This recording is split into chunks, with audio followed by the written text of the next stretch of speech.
ಮೊದಲ ಬಾರಿಗೆ ನಮ್ಮ ಕಾರ್ಯಕ್ರಮದಲ್ಲಿ ಭಾಗವಹಿಸುತ್ತಿರುವ ಎಲ್ಲರಿಗೂ ಸೈನ್ಸ್ ಗ್ಯಾಲರಿ ಬೆಂಗಳೂರಿನ ಒಂದು ಕಿರುಪರಿಚಯ. ಸೈನ್ಸ್ ಗ್ಯಾಲರಿ ಬೆಂಗಳೂರು ಸಂಶೋಧನೆ ಮತ್ತು ಸಾರ್ವಜನಿಕರ ನಡುವೆ ಸೇತುವೆ ಕಲ್ಪಿಸುವ ಉದ್ದೇಶವನ್ನು ಹೊಂದಿರುವ ಒಂದು ಸಾರ್ವಜನಿಕ ಸಂಸ್ಥೆ. ನಾವು ಕರ್ನಾಟಕ ಸರ್ಕಾರದ ಬೆಂಬಲದೊಂದಿಗೆ ಸ್ಥಾಪಿತವಾಗಿದ್ದೇವೆ ಮತ್ತು ರಾಷ್ಟ್ರೀಯ ಜೀವ ವಿಜ್ಞಾನ ಕೇಂದ್ರ NCBS, ಭಾರತೀಯ ವಿಜ್ಞಾನ ಸಂಸ್ಥೆ IISc ಮತ್ತು ಸೃಷ್ಟಿ institute of art, design and technology ನಮ್ಮ ಶೈಕ್ಷಣಿಕ ಜೊತೆಗಾರರಾಗಿದ್ದಾರೆ. ನಾವು 8 ಸಹೋದರ ಗ್ಯಾಲರಿಗಳ ಇಂಟರ್ನ್ಯಾಷನಲ್ ನೆಟ್ವರ್ಕ್ನ ಭಾಗವಾಗಿದ್ದು ಏಷ್ಯಾದ ಏಕೈಕ ಸೈನ್ಸ್ ಗ್ಯಾಲರಿ ಆಗಿದ್ದೇವೆ. ಸೈಕಿ ಸೈನ್ಸ್ ಗ್ಯಾಲರಿಯ 5ನೇ ಪ್ರದರ್ಶನ ಮತ್ತು 3ನೇ ಸಂಪೂರ್ಣ ಆನ್ಲೈನ್ ಪ್ರದರ್ಶನ. ಇದು ಮಾನವನ ಮನಸ್ಸಿನ ಸಂಕೀರ್ಣತೆಗಳನ್ನ ಕೂಲಂಕುಷವಾಗಿ ಅನ್ವೇಷಿಸುವ ಒಂದು ವೇದಿಕೆ ಆಗಿದೆ.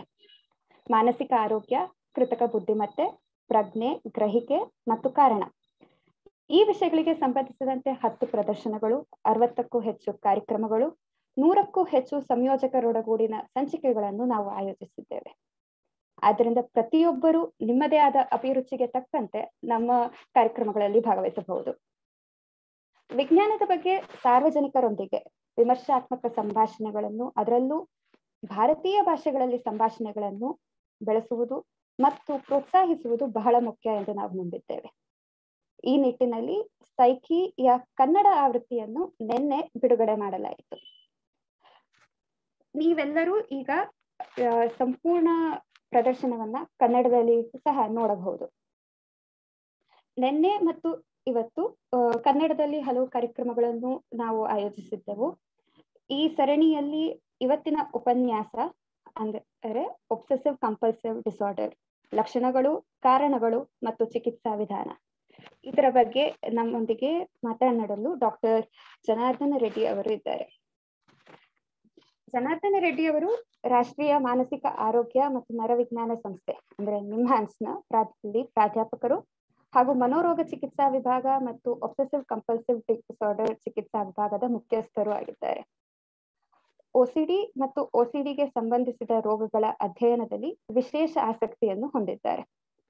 OCD ಮತ್ತು ಬೈಪೋಲರ್ ಡಿಸಾರ್ಡರ್ ಇವುಗಳ ಬಗ್ಗೆ ಹಲವು ರಾಷ್ಟ್ರೀಯ ಮತ್ತು ಅಂತಾರಾಷ್ಟ್ರೀಯ ಸಮಚಿಂತಕ ಸಮೀಕ್ಷೆಯನ್ನು ಒಳಗೊಂಡ ಪತ್ರಿಕೆಗಳಲ್ಲಿ ಹಲವು ಸಂಶೋಧನಾ ಬರಹಗಳನ್ನು ಪ್ರಕಟಿಸಿದ್ದಾರೆ.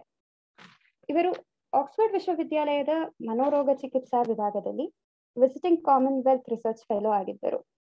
2011ರಲ್ಲಿ ಕರ್ನಾಟಕ ಸರ್ಕಾರವು ಯುವ ವಿಜ್ಞಾನಿಗಳಿಗೆ ನೀಡುವ ಪ್ರತಿಷ್ಠಿತ ಸರ್ CV ರಾಮನ್ ಪ್ರಶಸ್ತಿಯನ್ನು ಸಹ ಪಡೆದಿದ್ದಾರೆ. ಇವರು OCD ಕುರಿತಂತೆ ವಿಶ್ವ ಆರೋಗ್ಯ ಸಂಸ್ಥೆಯ ಕಾರ್ಯ ಸಮೂಹದ ಸದಸ್ಯರು ಆಗಿದ್ದಾರೆ. ಇವರು ಭಾರತೀಯ OCD ಮತ್ತು CBT ರೋಗಗಳು ಮತ್ತು ಇವುಗಳಿಗೆ ಸಂಬಂಧಿಸಿದ ಇತರ ವ್ಯಾಧಿಗಳ ಬಗ್ಗೆ ಮನೋರೋಗ ಚಿಕಿತ್ಸಾ ಸೊಸೈಟಿ ಪ್ರಕಟಿಸುವ ಮಾರ್ಗದರ್ಶಿಯ ಪ್ರಮುಖ ಲೇಖಕರೂ ಆಗಿದ್ದಾರೆ. ಡಾಕ್ಟರ್ ಜನಾರ್ದನ್ ರೆಡ್ಡಿ ಅವರಿಗೆ ಸೈನ್ಸ್ ಗ್ಯಾಲರಿ ಬೆಂಗಳೂರು ವತಿಯಿಂದ ಹೃತ್ಪೂರ್ವಕ ಸ್ವಾಗತ. ಇಂದಿನ ಕಾರ್ಯಕ್ರಮವನ್ನು ಪ್ರಾರಂಭಿಸುವ ಮೊದಲು ಎಲ್ಲರಿಗೂ ಕೆಲವು ಸೂಚನೆಗಳು. ನಾಳೆ ಸಂಜೆ 6:30ಕ್ಕೆ ಡಾಕ್ಟರ್ ಉಪೇಂದ್ರ ಬಳ್ಳ ಅವರ memories at the end of the rainbow ಎಂಬ ಉಪನ್ಯಾಸ ಮತ್ತು ಏಪ್ರಿಲ್ 14ರಂದು ಶ್ರುತಿ ಕಪಿಲ ಅವರಿಂದ the 2 lives of psycho analysis in India ಎಂಬ ಉಪನ್ಯಾಸ ಇದೆ.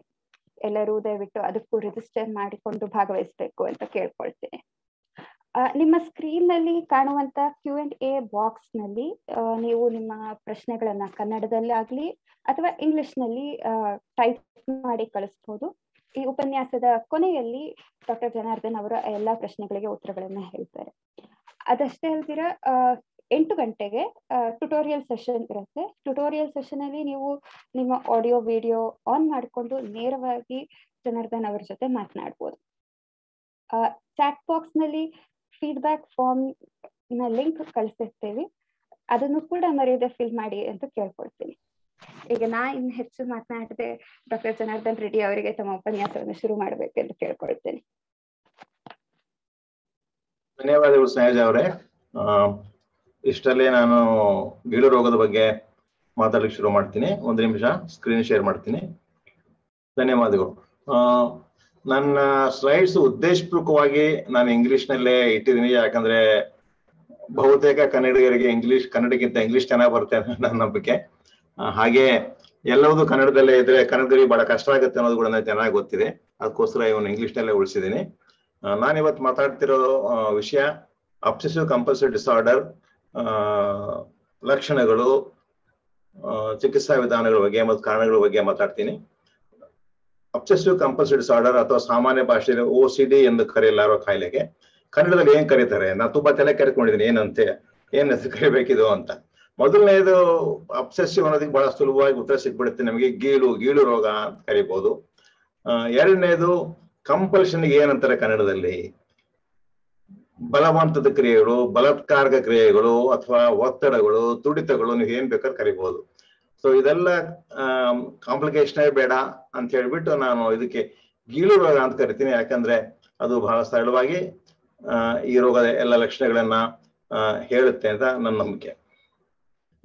ಸಾಮಾನ್ಯವಾಗಿ ಬಹಳಷ್ಟು ಜನ ಹೇಳ್ತಾರೆ ನಮ್ಗೆ OCD ಇದೆ, ನಾನು OCD ಅಂತ ನೀವು ಬಹಳಷ್ಟು ಕೇಳಿರ್ಬೋದು.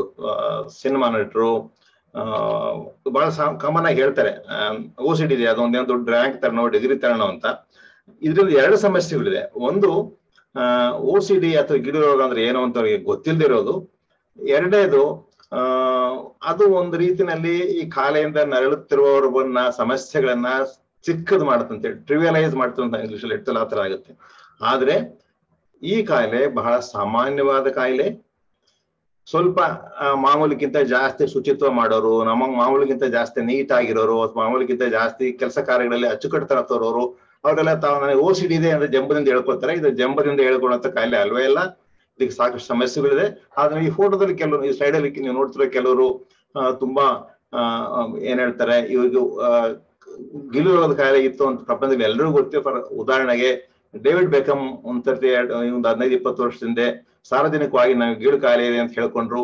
ಆಮೇಲೆ ನೀವು ಯಾರಾದ್ರೂ ಏವಿಯೇಟರ್ ಇಂಗ್ಲಿಷ್ ಸಿನಿಮಾ ನೋಡಿದ್ರೆ ಹೋವರ್ಡ್ ಹ್ಯೂಸ್ ಲೈಫ್ ಸ್ಟೋರಿ ಬಗ್ಗೆ ಇದೆ, ನೀವು ನೋಡಿ, ತುಂಬಾ ಚೆನ್ನಾಗಿದೆ. ಗೀಳು ರೋಗದಿಂದ ಏನೇ ಸಮಸ್ಯೆಗಳು ಉದ್ಭವಿಸಬಹುದು ಅಂತೇಳಿ ಅದರಲ್ಲಿ ತುಂಬಾ ವಿವರವಾಗಿ ಲಿಯೋನಾರ್ಡೋ ಡಿಕಾಪ್ರಿಯೋ ಆಕ್ಟ್ ಮಾಡಿದ್ದಾರೆ ಅದರಲ್ಲಿ. ಹಾಗೆ ಚಾರ್ಲ್ಸ್ ಡಾರ್ವಿನ್ಗೂ ಗೀಳು ರೋಗ ಇತ್ತು ಅನ್ನೋದು ಎಲ್ಲರಿಗೂ ಗೊತ್ತಿರೋ ವಿಷಯ. ನಾನಿದು ಹೇಳ್ತಿರೋದು ಉದ್ದೇಶ ಇಷ್ಟೇ, 2-3% ಜನರಲ್ಲಿ ಗೀಳು ರೋಗ ಇರುತ್ತೆ, ಆದ್ರೆ ಬಹಳಷ್ಟು ಜನ ಇದಕ್ಕೆ ಚಿಕಿತ್ಸೆ ತಗೊಳ್ಳೋದಿಲ್ಲ ಅನ್ನೋ ಒಂದು ವಿಷಯನ ನಾನು ಮತ್ತೆ ಇನ್ನೊಂದು ಒತ್ತಿ ಹೇಳ್ತಾ ಇದ್ದೀನಿ. ಈ ಕಾಯಿಲೆಯ ಮುಖ್ಯವಾದ ಲಕ್ಷಣಗಳೇನು? ಉದಾಹರಣೆಗೆ ಇಲ್ಲಿ ಒಬ್ಬ ವ್ಯಕ್ತಿ ಇದ್ದಾನೆ, 25 ವರ್ಷದ ವ್ಯಕ್ತಿ, 25-year-old ಹೋಮ್ ಮೇಕರ್ ಅನ್ನು ಬರೆದಿ ನಾನು. ಈ ವ್ಯಕ್ತಿ ಯಾವಾಗ್ಲೂ ಕೈ ಕಾಲು ತೊಳಿತಾನೆ ಇರ್ಬೇಕು ಅಂತ, ದಿವಸಕ್ಕೆ 4 ಗಂಟೆ ಸ್ನಾನ ಮಾಡ್ತಾರೆ. ಆಮೇಲೆ ಓದಲ್ಲಿ ಬಂದಲ್ಲಿ ಕೈ ತೊಳಿತಾನೆ ಇರ್ತಾರೆ. ಉದಾಹರಣೆಗೆ ಟಾಯ್ಲೆಟ್ಗೆ ಹೋದ್ರೆ ಟಾಯ್ಲೆಟ್ ಆಚೆ ಬರೋದಕ್ಕೆ 1-2 ತಾಸು ಟೈಮ್ ತಗೊಳ್ತಾರೆ. ಅಂದ್ರೆ ಸರಾಸರಿ ದಿವಸದಲ್ಲಿ 6-8 ತಾಸು ಬರೀ ಕೈ ತೊಳೆಯೋದಲ್ಲಿ, ಸ್ವಚ್ಛ ಮಾಡೋದಲ್ಲೇ ಕಾಲ ಕಳೀತಾರೆ. ಎಷ್ಟು ಮಟ್ಟಿಗೆ ಈ ವ್ಯಕ್ತಿ ಸ್ವಚ್ಛತೆ ಬಗ್ಗೆ ಗೀಳು ಅಂದ್ರೆ, ತನ್ನ ಗಂಡ ಮತ್ತೆ ಮಕ್ಕಳು ಹೊರಗಡೆ ಮೊದಲು ಕೂಡ ಅವ್ರು ಕೂಡ ತೊಳ್ಕೊಂಡೆ ಬರ್ಬೇಕು. ಒಳಗಡೆ ಬರೋಕಿನ ಮೊದಲು ಮಕ್ಕಳು ಹೊರಗಡೆ ನಿಂತ್ಕೊಂಡೆ ಸ್ನಾನ ಮಾಡಿ ಬರ್ಬೇಕು. ಒಳಗಡೆ ಬಂದ್ಮೇಲೆ ಕೂಡ ಏನಾದ್ರು ಮುಟ್ಟಿದ್ರೆ ಮತ್ತೆ ಅದನ್ನು ಕೂಡ ಕ್ಲೀನ್ ಮಾಡ್ಬೇಕು. ಹಾಗೆ ತನ್ನ ಕೈಗಳನ್ನ ಪದೇ ಗಂಟೆಗಟ್ಟಲೆ ತೊಳೆದು ಕೈಗೆಲ್ಲ ರಣಗಳಾಗೋಗ್ಬಿಟ್ಟಿರುತ್ತೆ ಈ ವ್ಯಕ್ತಿಗೆ. ಅವರೆಲ್ಲ ಇಲ್ಲಿ ಮನೆಗೆ ಯಾರಾದ್ರೂ ಗೆಸ್ಟ್ ಬಂದ್ರೆ ಉದೋಯ್ತ ಕತೆ. ಮನೆ ಅವ್ರು ಕುತ್ಕೊಂಡ್ರು ಎಲ್ಲಾ ಚೇರು ಕುರ್ಚಿಗಳನ್ನ ಟೇಬಲ್ ಎಲ್ಲ ಕ್ಲೀನ್ ಮಾಡ್ತಾನೆ ಇರ್ಬೇಕು. ಅವ್ರು ಊಟ ಮಾಡಿರೋ ಪ್ಲೇಟ್ಗಳನ್ನ ಪದೇ ಕ್ಲೀನ್ ಮಾಡ್ಬೇಕು. ಇಷ್ಟೆಲ್ಲ ಮಾಡ್ಬೇಕಾದ್ರೆ ಯಾಕೆ ಮಾಡ್ತಾರೆ ಇದನ್ನ? ಅವ್ರಿಗೆ ಗಲೀಜಿನ ಬಗ್ಗೆ ಒಂದ್ ರೀತಿ ಅಸಹ್ಯ, ಡಿಸ್ಗಸ್ಟ್ ನಾವೇನು ಕೇಳ್ತಿರಲ್ಲ, ತುಂಬಾ ಸಾಮಾನ್ಯವಾಗಿ ಎಲ್ರಿಗೆ ಆಗದೆ ಇರೋದಕ್ಕಿಂತ ಹೆಚ್ಚು ಅಸಹ್ಯದ ಭಾವನೆ. ಆಮೇಲೆ ಏನೋ ಕೊಳಕು ತನ್ನ ಕೈಗೆ ಅಂಟ್ಕೊಂಡ್ಬಿಡುತ್ತೆ ಅಥವಾ ಕೊಳಕಿಂದ ತನಗೇನೋ ರೋಗಗಳು ಬರ್ಬೋದು ಅನ್ನೋ ಒಂದು ವಿಪರೀತವಾದ ಭಯ. ಈ ವ್ಯಕ್ತಿಗೆ ತನ್ನ ಕೊಳಕಿನ ಬಗ್ಗೆ ಇರುವಂತ ಭಯ ಹೆಚ್ಚಿನದು, ಅತಾರ್ಕಿಕ ಮತ್ತು ಯಾವುದೇ ರೀತಿಯ ಏನ್ ಹೇಳ್ತಾರೆ ನಾವು ಇಂಗ್ಲಿಷ್ ನಲ್ಲಿ ಹೇಳೋದಾದ್ರೆ ಅಬ್ಸರ್ಡ್ ಅಂತ ಹೇಳ್ತೀವಲ್ಲ, ಅದು ಗೊತ್ತಿರುತ್ತೆ. ಆದ್ರೂ ಅವರಿಗೆ ಈ ಭಾವನೆಯಿಂದ ಹೊರಬರಕ್ಕೆ ಆಗೋದೇ ಇಲ್ಲ. ಪದೇ ಕೈ ತೊಳೆದು ಕ್ಲೀನ್ ಮಾಡೋದು ಇಡೀ ದಿವಸ ಸಮಯ ವ್ಯರ್ಥವಾಗುತ್ತೆ. ಇದು ಒಂದು ಸಾಮಾನ್ಯವಾಗಿ ಕಂಡು ಬರುವಂತ ಈ ರೋಗದ ಲಕ್ಷಣ.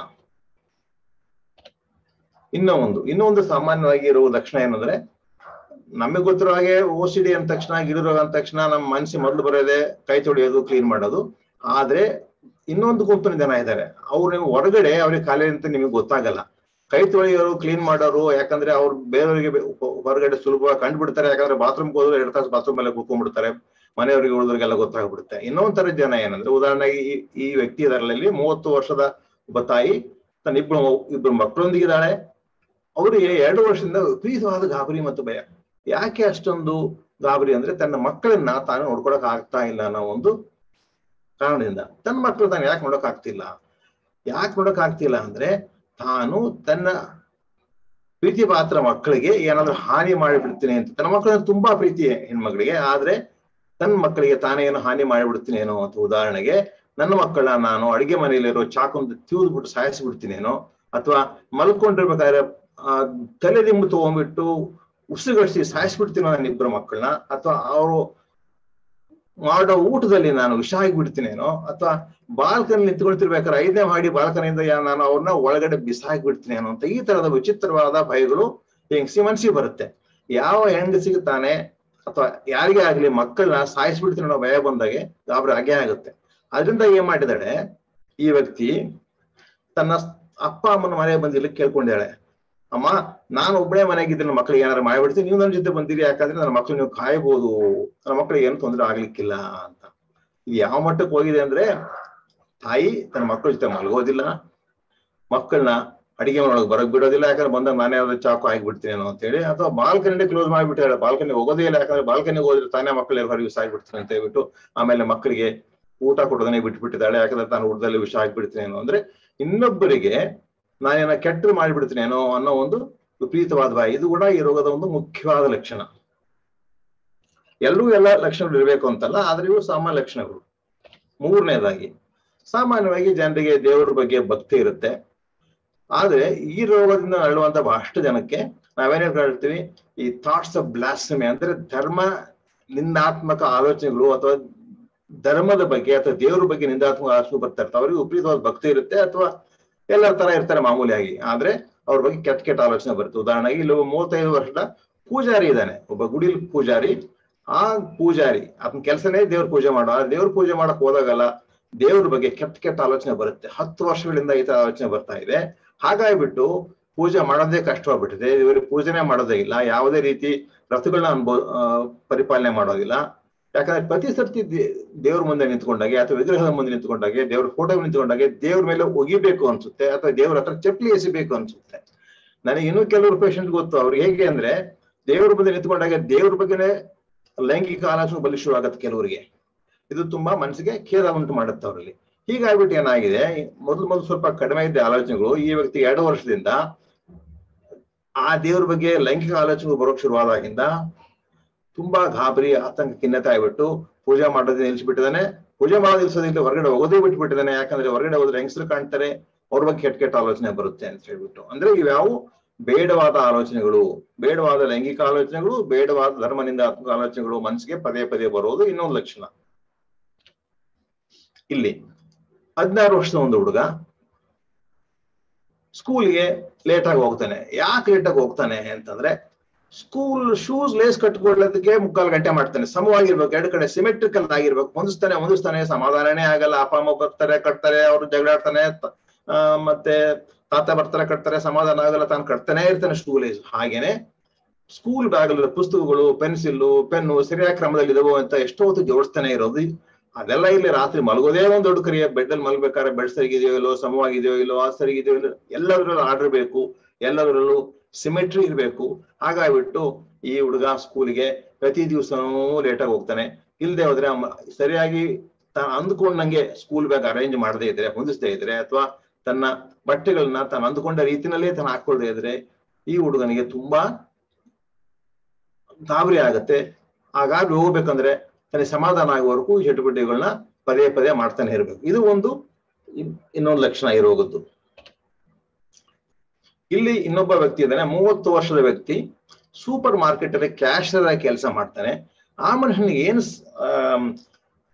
ಅನುಮಾನ, ಶಂಕೆ ಅಂದ್ರೆ ತಾನು ದುಡ್ಡು ಕೌಂಟ್ ಮಾಡ್ಬೇಕಾದ್ರೆ ಸರಿಯಾಗಿ ಕೌಂಟ್ ಮಾಡ್ತಾ ಇಲ್ಲ ಅಂತ.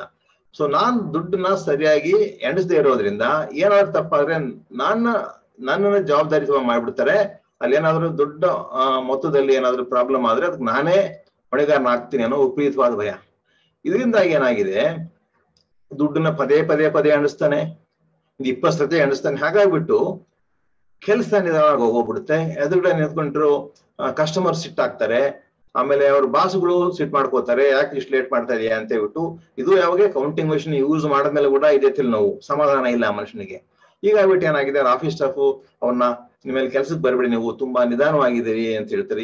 ಇದು ಕೂಡ ಅನವಶ್ಯಕ ಅಂತ ವ್ಯಕ್ತಿ ಗೊತ್ತಿದೆ, ಆದ್ರೆ ಕಂಟ್ರೋಲ್ ಮಾಡಕ್ ಆಗ್ತಾ ಇಲ್ಲ.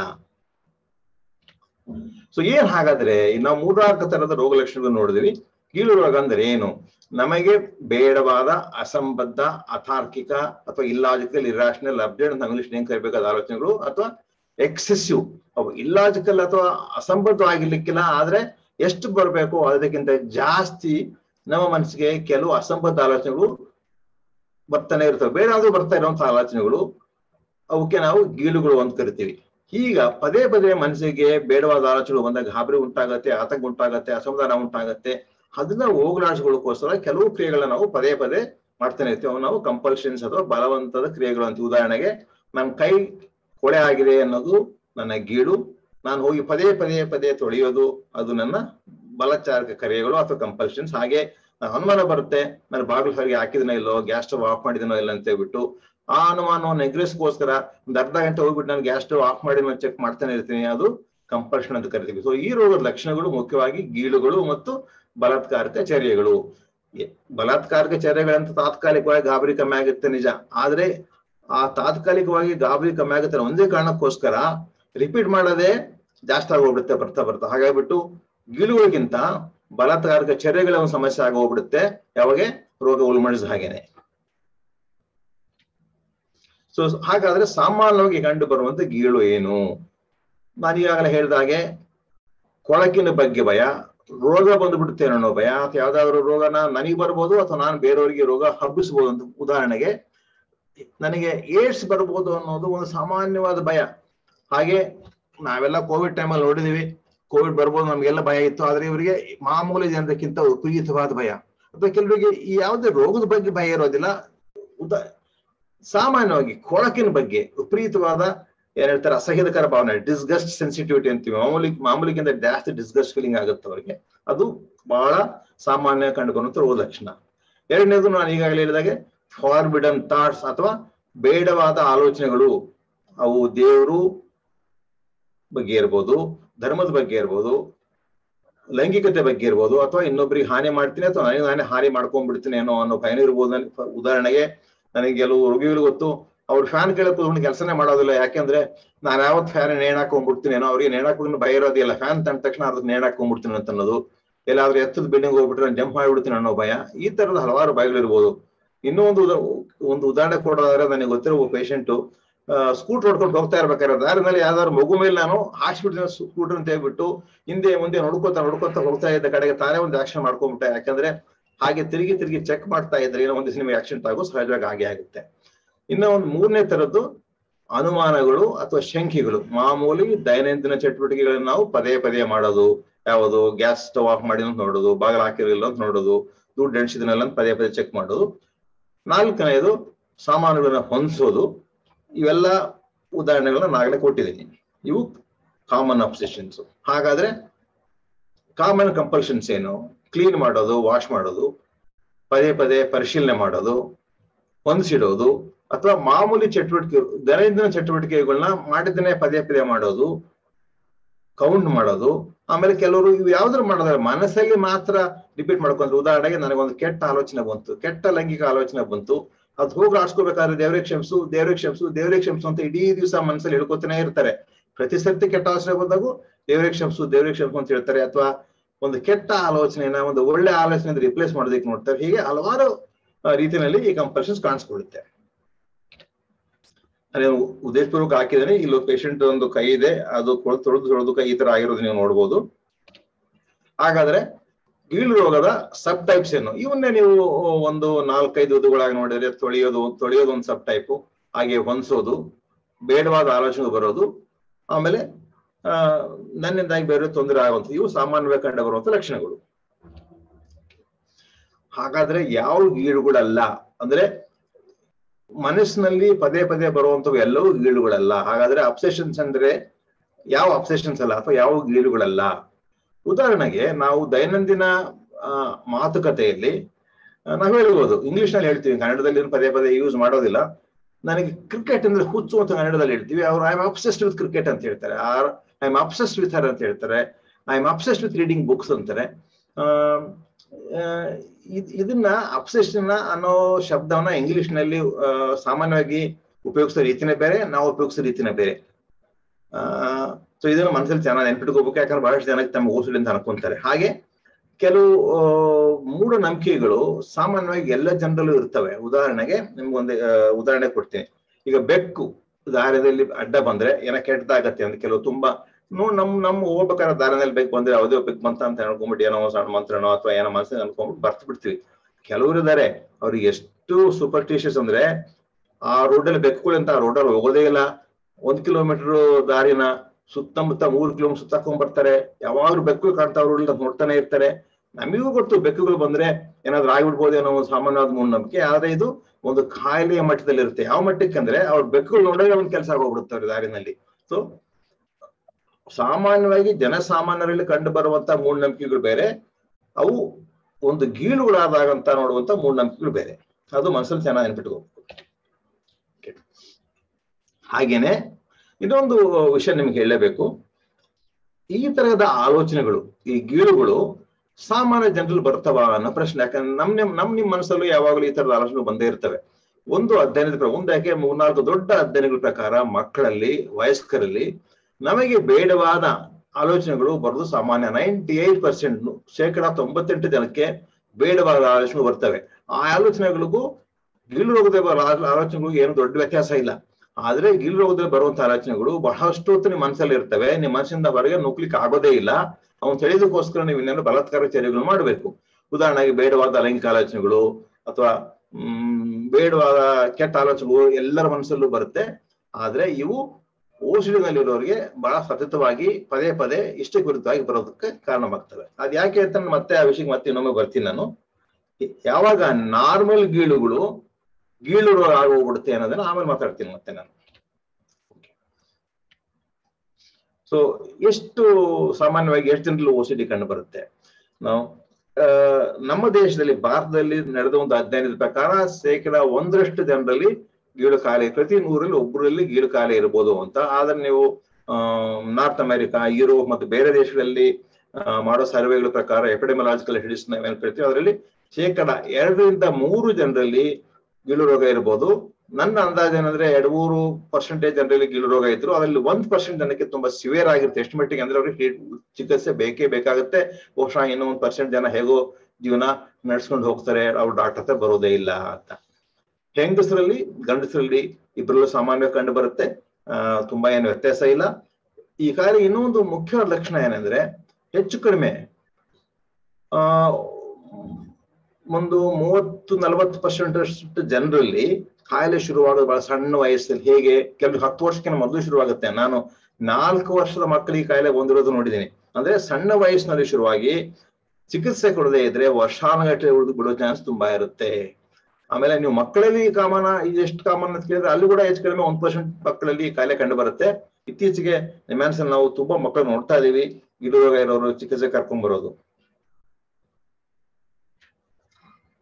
ಹಾಗಿದ್ದ ಮೇಲೆ ಯಾಕೆ ಈ ಕಾಯಿಲೆಗೆ ಸರಿಯಾದ ಚಿಕಿತ್ಸೆ ಸಿಗೋದಿಲ್ಲ, ಅದನ್ನ ಯಾಕೆ ಡಾಕ್ಟರ್ಗಳು ಡಯಾಗ್ನೋಸ್ ಮಾಡೋದಿಲ್ಲ ಅಂತ ನಾವು ಪ್ರಶ್ನೆ ಬರುತ್ತೆ. ಯಾಕಂದ್ರೆ 1% ಜನರಲ್ಲಿ ಕಾಯಿಲೆ ಇದೆ ಅಂದ್ರೂ ಕೂಡ ನೀವು ತುಂಬಾ ಜನ ಸೈಕಾಟ್ರಿಸ್ಟ್ಗಳು ಬೇಕು ಇದನ್ನ ವಾಸಿ ಮಾಡೋದಕ್ಕೆ. ಆದ್ರೆ ಅಷ್ಟೊಂದು ಜನ ಚಿಕಿತ್ಸೆಗೆ ಬರೋದಿಲ್ಲ ಡಾಕ್ಟರ್ ಹತ್ರ. ಯಾಕಿರ್ಬೋದು? ಒಂದು, ಈ ರೋಗದ ಸ್ವಭಾವ ನೋಡಿ. ನಾನು ದಿವಸಕ್ಕೆ 4 ತಾಸು ಬಾತ್ರೂಮ್ ಅಲ್ಲಿ ಇರ್ತೀನಿ ಅಂತನೋ, ಅಥವಾ ನನಗೆ ದೇವ್ರ ಬಗ್ಗೆ ಕೆಟ್ಟ ಆಲೋಚನೆ ಬರುತ್ತೆ ಅಂತನೋ, ಅಥವಾ ನನಗೆ ಯಾರ ಸಾಯಿಸ್ಬೇಕು ಅನ್ನೋ ಆಲೋಚನೆ ಬರುತ್ತೆ ಅನ್ನೋದು, ಇದು ತುಂಬಾ ಏನಾಗುತ್ತೆ, ನಮಗೆ ಎಂಬ್ರಾಸ್ಮೆಂಟ್ ಅಂತಲ್ಲ, ಒಂಥರ ಅದು ಹೇಳ್ಕೊಳ್ಳೋದಕ್ಕೆ ನಮಗೆ ತುಂಬಾ ನಾಚಿಕೆ ಆಗುತ್ತೆ.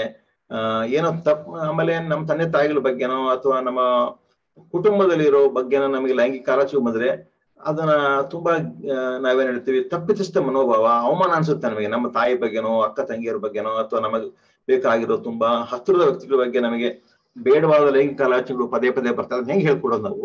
ಸೊ ಒಂಥರ ಇದು ಸೀಕ್ರೆಟಿವ್ ಡಿಸೀಸ್, ಗೌಪ್ಯವಾಗಿ ಇಟ್ಕೊಂಡಿರ್ತಾರೆ ಜನ, ಮಾತಾಡೋದಿಲ್ಲ.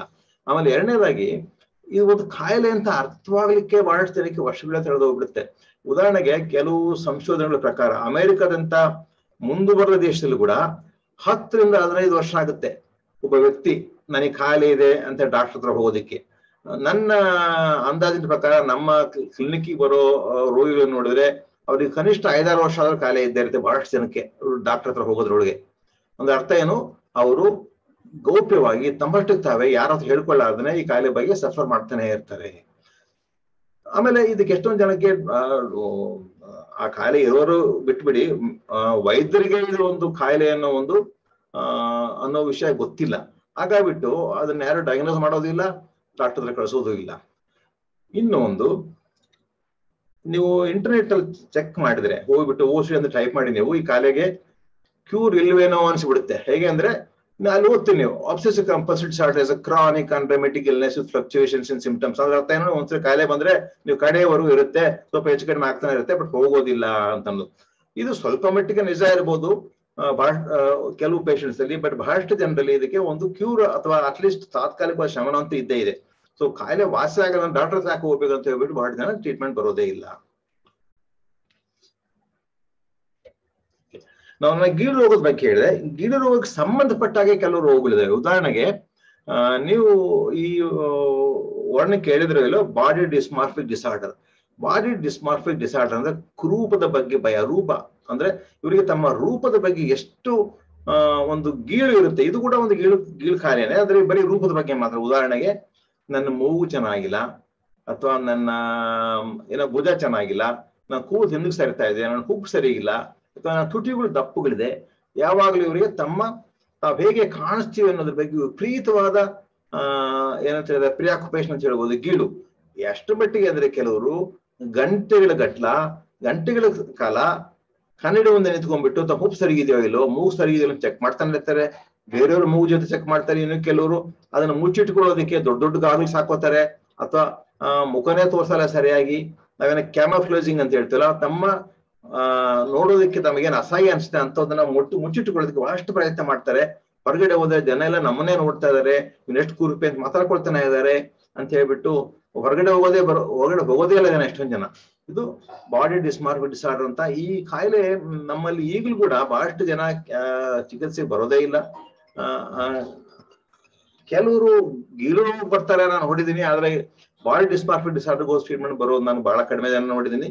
ಒಂದು ಮುಖ್ಯವಾದ ವಿಷಯ ಅಂದ್ರೆ ಈ ಕಾಯಿಲೆಯಿಂದ ನರಳೋರಲ್ಲಿ ಆತ್ಮಹತ್ಯಾತ್ಮಕ ಆಲೋಚನೆಗಳು ಬಹಳಷ್ಟು ಜನ ಸೂಸೈಡ್ ಮಾಡ್ಕೋತಾರೆ.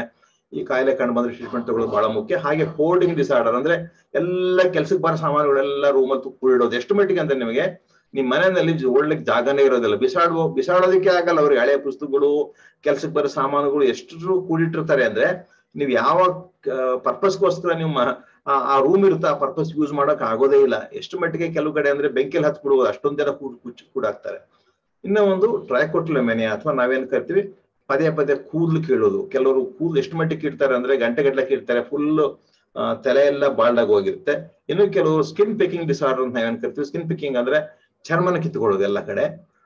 ಹಾಗೆ ಇನ್ನೂ ಕೆಲವಿದೆ. ಹೈಪೋಕಾಂಡ್ರಿಯಾಸಿಸ್ ರೋಗದ ಬಗ್ಗೆ ವಿಪರೀತವಾದ ಭಯ. ನನಗೇನೋ ಕ್ಯಾನ್ಸರ್ ಇದೆ ಅಂತನೋ, TB ಇದೆ ಅಂತನೋ, ಅಥವಾ ಏಡ್ಸ್ ಇದೆ ಅಂತನೋ ಡಾಕ್ಟರ್ ಹತ್ರ ಚೆಕ್ ಮಾಡಿಸ್ತಾನೆ ಇರ್ತಾರೆ. ಅವರಿಗೆ ಸಮಾಧಾನ ಆಗೋದೇ ಇಲ್ಲ. ರೋಗದ ಬಗ್ಗೆ ವಿಪರೀತವಾದ ಭಯ. ಆಮೇಲೆ ನನ್ನ ಮೂಗಿನಿಂದ ಅಥವಾ ನನ್ನ ಬಾಯಿಂದ ಕೆಟ್ಟ ವಾಸನೆ ಬರ್ತಾ ಇದೆ, ಆ ವಾಸನೆಯಿಂದ ಬೇರೆಲ್ಲ ನನ್ನ ಕಡೆ ಮೂಗು ಮುಚ್ಕೊಳ್ತಾರೆ. ಅದನ್ನ ನೋಡ್ಬಿಟ್ಟು ನನ್ನ ಬಗ್ಗೆನೇ ಮಾತಾಡ್ಕೊಳ್ತಾರೆ. ಇದು ಒಂದು ರೀತಿ ಆಲ್ಫ್ಯಾಕ್ಟರಿ ರೆಫರೆನ್ಸ್ ಸಿಂಡ್ರೋಮ್ ಅನ್ನೋದು. ಇದು ಬಾಡಿ ಡಿಸ್ಮಾರ್ಫಿಕ್ ಡಿಸಾರ್ಡರ್ಗೆ ಸಂಬಂಧಪಟ್ಟವಾದ ಕಾಯಿಲೆ ಅಂತಾನೆ. ಆಮೇಲೆ ಕಡೆಯದಾಗಿ ಟುರೆಟ್ ಸಿಂಡ್ರೋಮ್ ಅಂದ್ರೆ ಅವರು ನೀವು ಭುಜ ಕುಣಿಸೋದು, ಮುಖದಲ್ಲಿ ಏನೋ ಮೂವ್ಮೆಂಟ್ಸ್ ಮಾಡೋದು, ಟಿಕ್ಸ್ ಬಹಳ ಕಾಮನ್ ಅವ್ರಿಗೆ. ಕೆಲವರು ಕೆಟ್ಟ ಮಾತುಗಳು ಅವರಿಗೆ ಇಷ್ಟಕ್ಕೆ ವಿರುದ್ಧವಾಗಿ ಬಾಯಿಂದ ಆಚೆ ಬರ್ತಾನೆ ಇರ್ತವೆ. ಇದು ಒಂಥರ ನ್ಯೂರಾಲಜಿಕಲ್ ಡಿಸಾರ್ಡರ್. ಇವೆಲ್ಲವೂ ಗೀಳು ರೋಗಕ್ಕೆ ಸಂಬಂಧಪಟ್ಟಂತ ಕಾಯಿಲೆಗಳು. ಕೆಲಸತಿ ಒಬ್ಬ ವ್ಯಕ್ತಿಗೆ ಒಂದಕ್ಕಿಂತ ಹೆಚ್ಚು ಗೀಳು ರೋಗಕ್ಕೆ ಸಂಬಂಧಪಟ್ಟಂತ ಕಾಯಿಲೆಗಳು ಇರಬಹುದು. ನಾನು ಉಳಿದ ಗೀಳು ರೋಗಗಳ ಬಗ್ಗೆ ಅಷ್ಟು ವಿವರವಾಗಿ ಮಾತಾಡ್ಲಿಕ್ಕೆ ಹೋಗಲ್ಲ ಇವತ್ತು. ಇದನ್ನ ಮಾಹಿತಿಗೋಸ್ಕರ ಹೇಳ್ತಾ ಇದ್ದೀನಿ. ಅವಲ್ಲದೆ ಅಂದ್ರೆ ಗೀಳು ರೋಗಕ್ಕೆ ನೇರವಾಗಿ ಸಂಬಂಧಪಟ್ಟಂತ ಕಾಯಿಲೆಗಳಲ್ಲದೆ, ಅಂದ್ರೆ ಈ ಎಲ್ಲ ನಾನು ಈ ಸ್ಲೈಡ್ ಅಲ್ಲಿ ಕಾಣುವಂತ ಎಲ್ಲಾ ರೋಗಗಳು ಒಂದ್ ರೀತಿಯಲ್ಲಿ ಗೀಳು ರೋಗಗಳೇ. ಆದ್ರೆ ಇಲ್ಲಿ ಬರೋ ಇನ್ನೂ ಸಾಮಾನ್ಯವಾಗಿ ಕಂಡು ಬರೋದು ಏನು ಅಂತಂದ್ರೆ, ಗೀಳು ರೋಗ ಇದ್ದಾಗ ಡಿಪ್ರೆಷನ್ ಬಹಳ ಕಾಮನ್ ಆಗಿರುತ್ತೆ. ಖಿನ್ನತೆ ಅಥವಾ ವಿಪರೀತವಾದ ಭಯ, ಸೋಷಿಯಲ್ ಫೋಬಿಯಾ ಅಂತ ಕರಿತೀವಿ ನಾವೇನು, ಜನರ ಭಯ, ಜನರ ಹತ್ರ ಮಾತಾಡ್ಲಿಕ್ಕೆ ಭಯ. ಆಮೇಲೆ ಆಂಗ್ಸೈಟಿ ನ್ಯೂರೋಸಿಸ್, ವಿಪರೀತವಾದ ಗಾಬರಿ ಭಯ. ಆಮೇಲೆ ಬಹಳ ಸಣ್ಣ ಸ್ವಲ್ಪ ಪ್ರಮಾಣದಲ್ಲಿ ತೀವ್ರತರವಾದ ಬೇರೆ ತರದ ಮಾನಸಿಕ, ಉದಾಹರಣೆಗೆ ಸ್ಕಿಜೋಫ್ರೆನಿಯಾ ಅಥವಾ ಬೈಪೋಲಾರ್ ಡಿಸಾರ್ಡರ್ ಕಾಯಿಲೆಗಳು ಕಂಡು ಬರಬಹುದು. ಆದ್ರೆ ಗೀಳು ರೋಗ ಇದ್ದವರಿಗೆ ಸಾಮಾನ್ಯವಾಗಿ ಕಂಡು ಬರುವಂತವು ಕಾಯಿಲೆ, ಇನ್ನೊಂದು ಕಾಯಿಲೆ ಏನು ಅಂತ ಕೇಳಿದ್ರೆ 60-70% ಜನರಲ್ಲಿ ಖಿನ್ನತೆ ಇರುತ್ತೆ. ನಿಮಗೆ ಒಂದು ಎಕ್ಸಾಂಪಲ್ ತೋರಿಸ್ತಾ ಇದ್ದೇನೆ ಇಲ್ಲಿ. ಸ್ಕಿನ್ ಟ್ರಿಕೋಟ್ಲೆಮೆನಿಯಾ ಅಥವಾ ಪದೇ ಪದೇ ಕೂದಲು ಕೀಳೋದು ನೋಡಿ. ಸ್ಕಾಲ್ಪ್ ಅಲ್ಲಿ ಒಂದು ಪೂರ್ತಿ ಭಾಗ ಕೂದಲು ಇಲ್ವೇ ಇಲ್ಲ.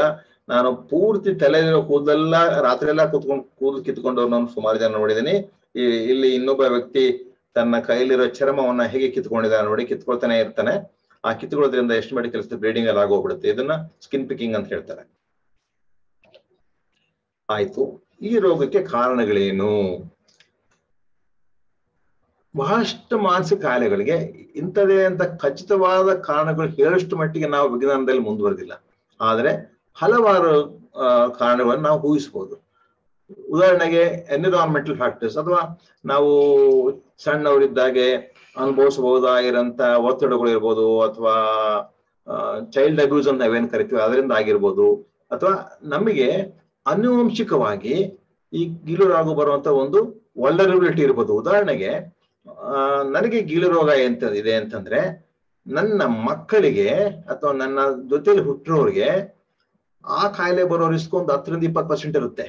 ಆದ್ರೆ ಬೇರೆಯವರಿಗೆ ಯಾರಿಗೂ, ಬೇರೆ ಎಲ್ಲ ಜನಸಾಮಾನ್ಯರಿಗೆ 2-3% ಇರುತ್ತೆ. ಅಂದ್ರೆ ಕೆಲವರಿಗೆ ಆ ಒಂದು ಆನುವಂಶಿಕವಾಗಿ ಆ ಒಂದು ವಲ್ನರಬಿಲಿಟಿ ಇರುತ್ತೆ. ಅದರಿಂದ ಒಂದು ಕಾರಣ ಇರ್ಬೋದು. ಆದ್ರೆ ಬಹಳಷ್ಟು ಜನಕ್ಕೆ ನೀವು ಕೇಳಿದ್ರೆ ಅವ್ರ ಮನೆಯಲ್ಲಿ ಯಾರಿಗೂ ಯಾವ ಆ ತರದ ಗೀಳು ರೋಗದ ಕಾಯಿಲೆ ಇರೋದೇ ಇಲ್ಲ. ಆದ್ರೆ ಆ ರೀತಿಯ ಒಂದು ಬ್ಯಾಕ್ ಗ್ರೌಂಡ್ ಇದ್ದಾಗ ಕಾಯಿಲೆ ಬರೋ ಚಾನ್ಸಸ್ ಜಾಸ್ತಿ ಇರುತ್ತೆ. ಒಂದು ರಿಸ್ಕ್ ಫ್ಯಾಕ್ಟರ್ ಅಂತ ಹೇಳ್ಬೋದು, ಹೊರತಾಗಿ ಅದರಿಂದ ಕಾಯಿಲೆ ಬಂದೇ ಬರುತ್ತೆ ಅಂತ ಹೇಳೋದಕ್ಕೆ ಆಗೋದಿಲ್ಲ.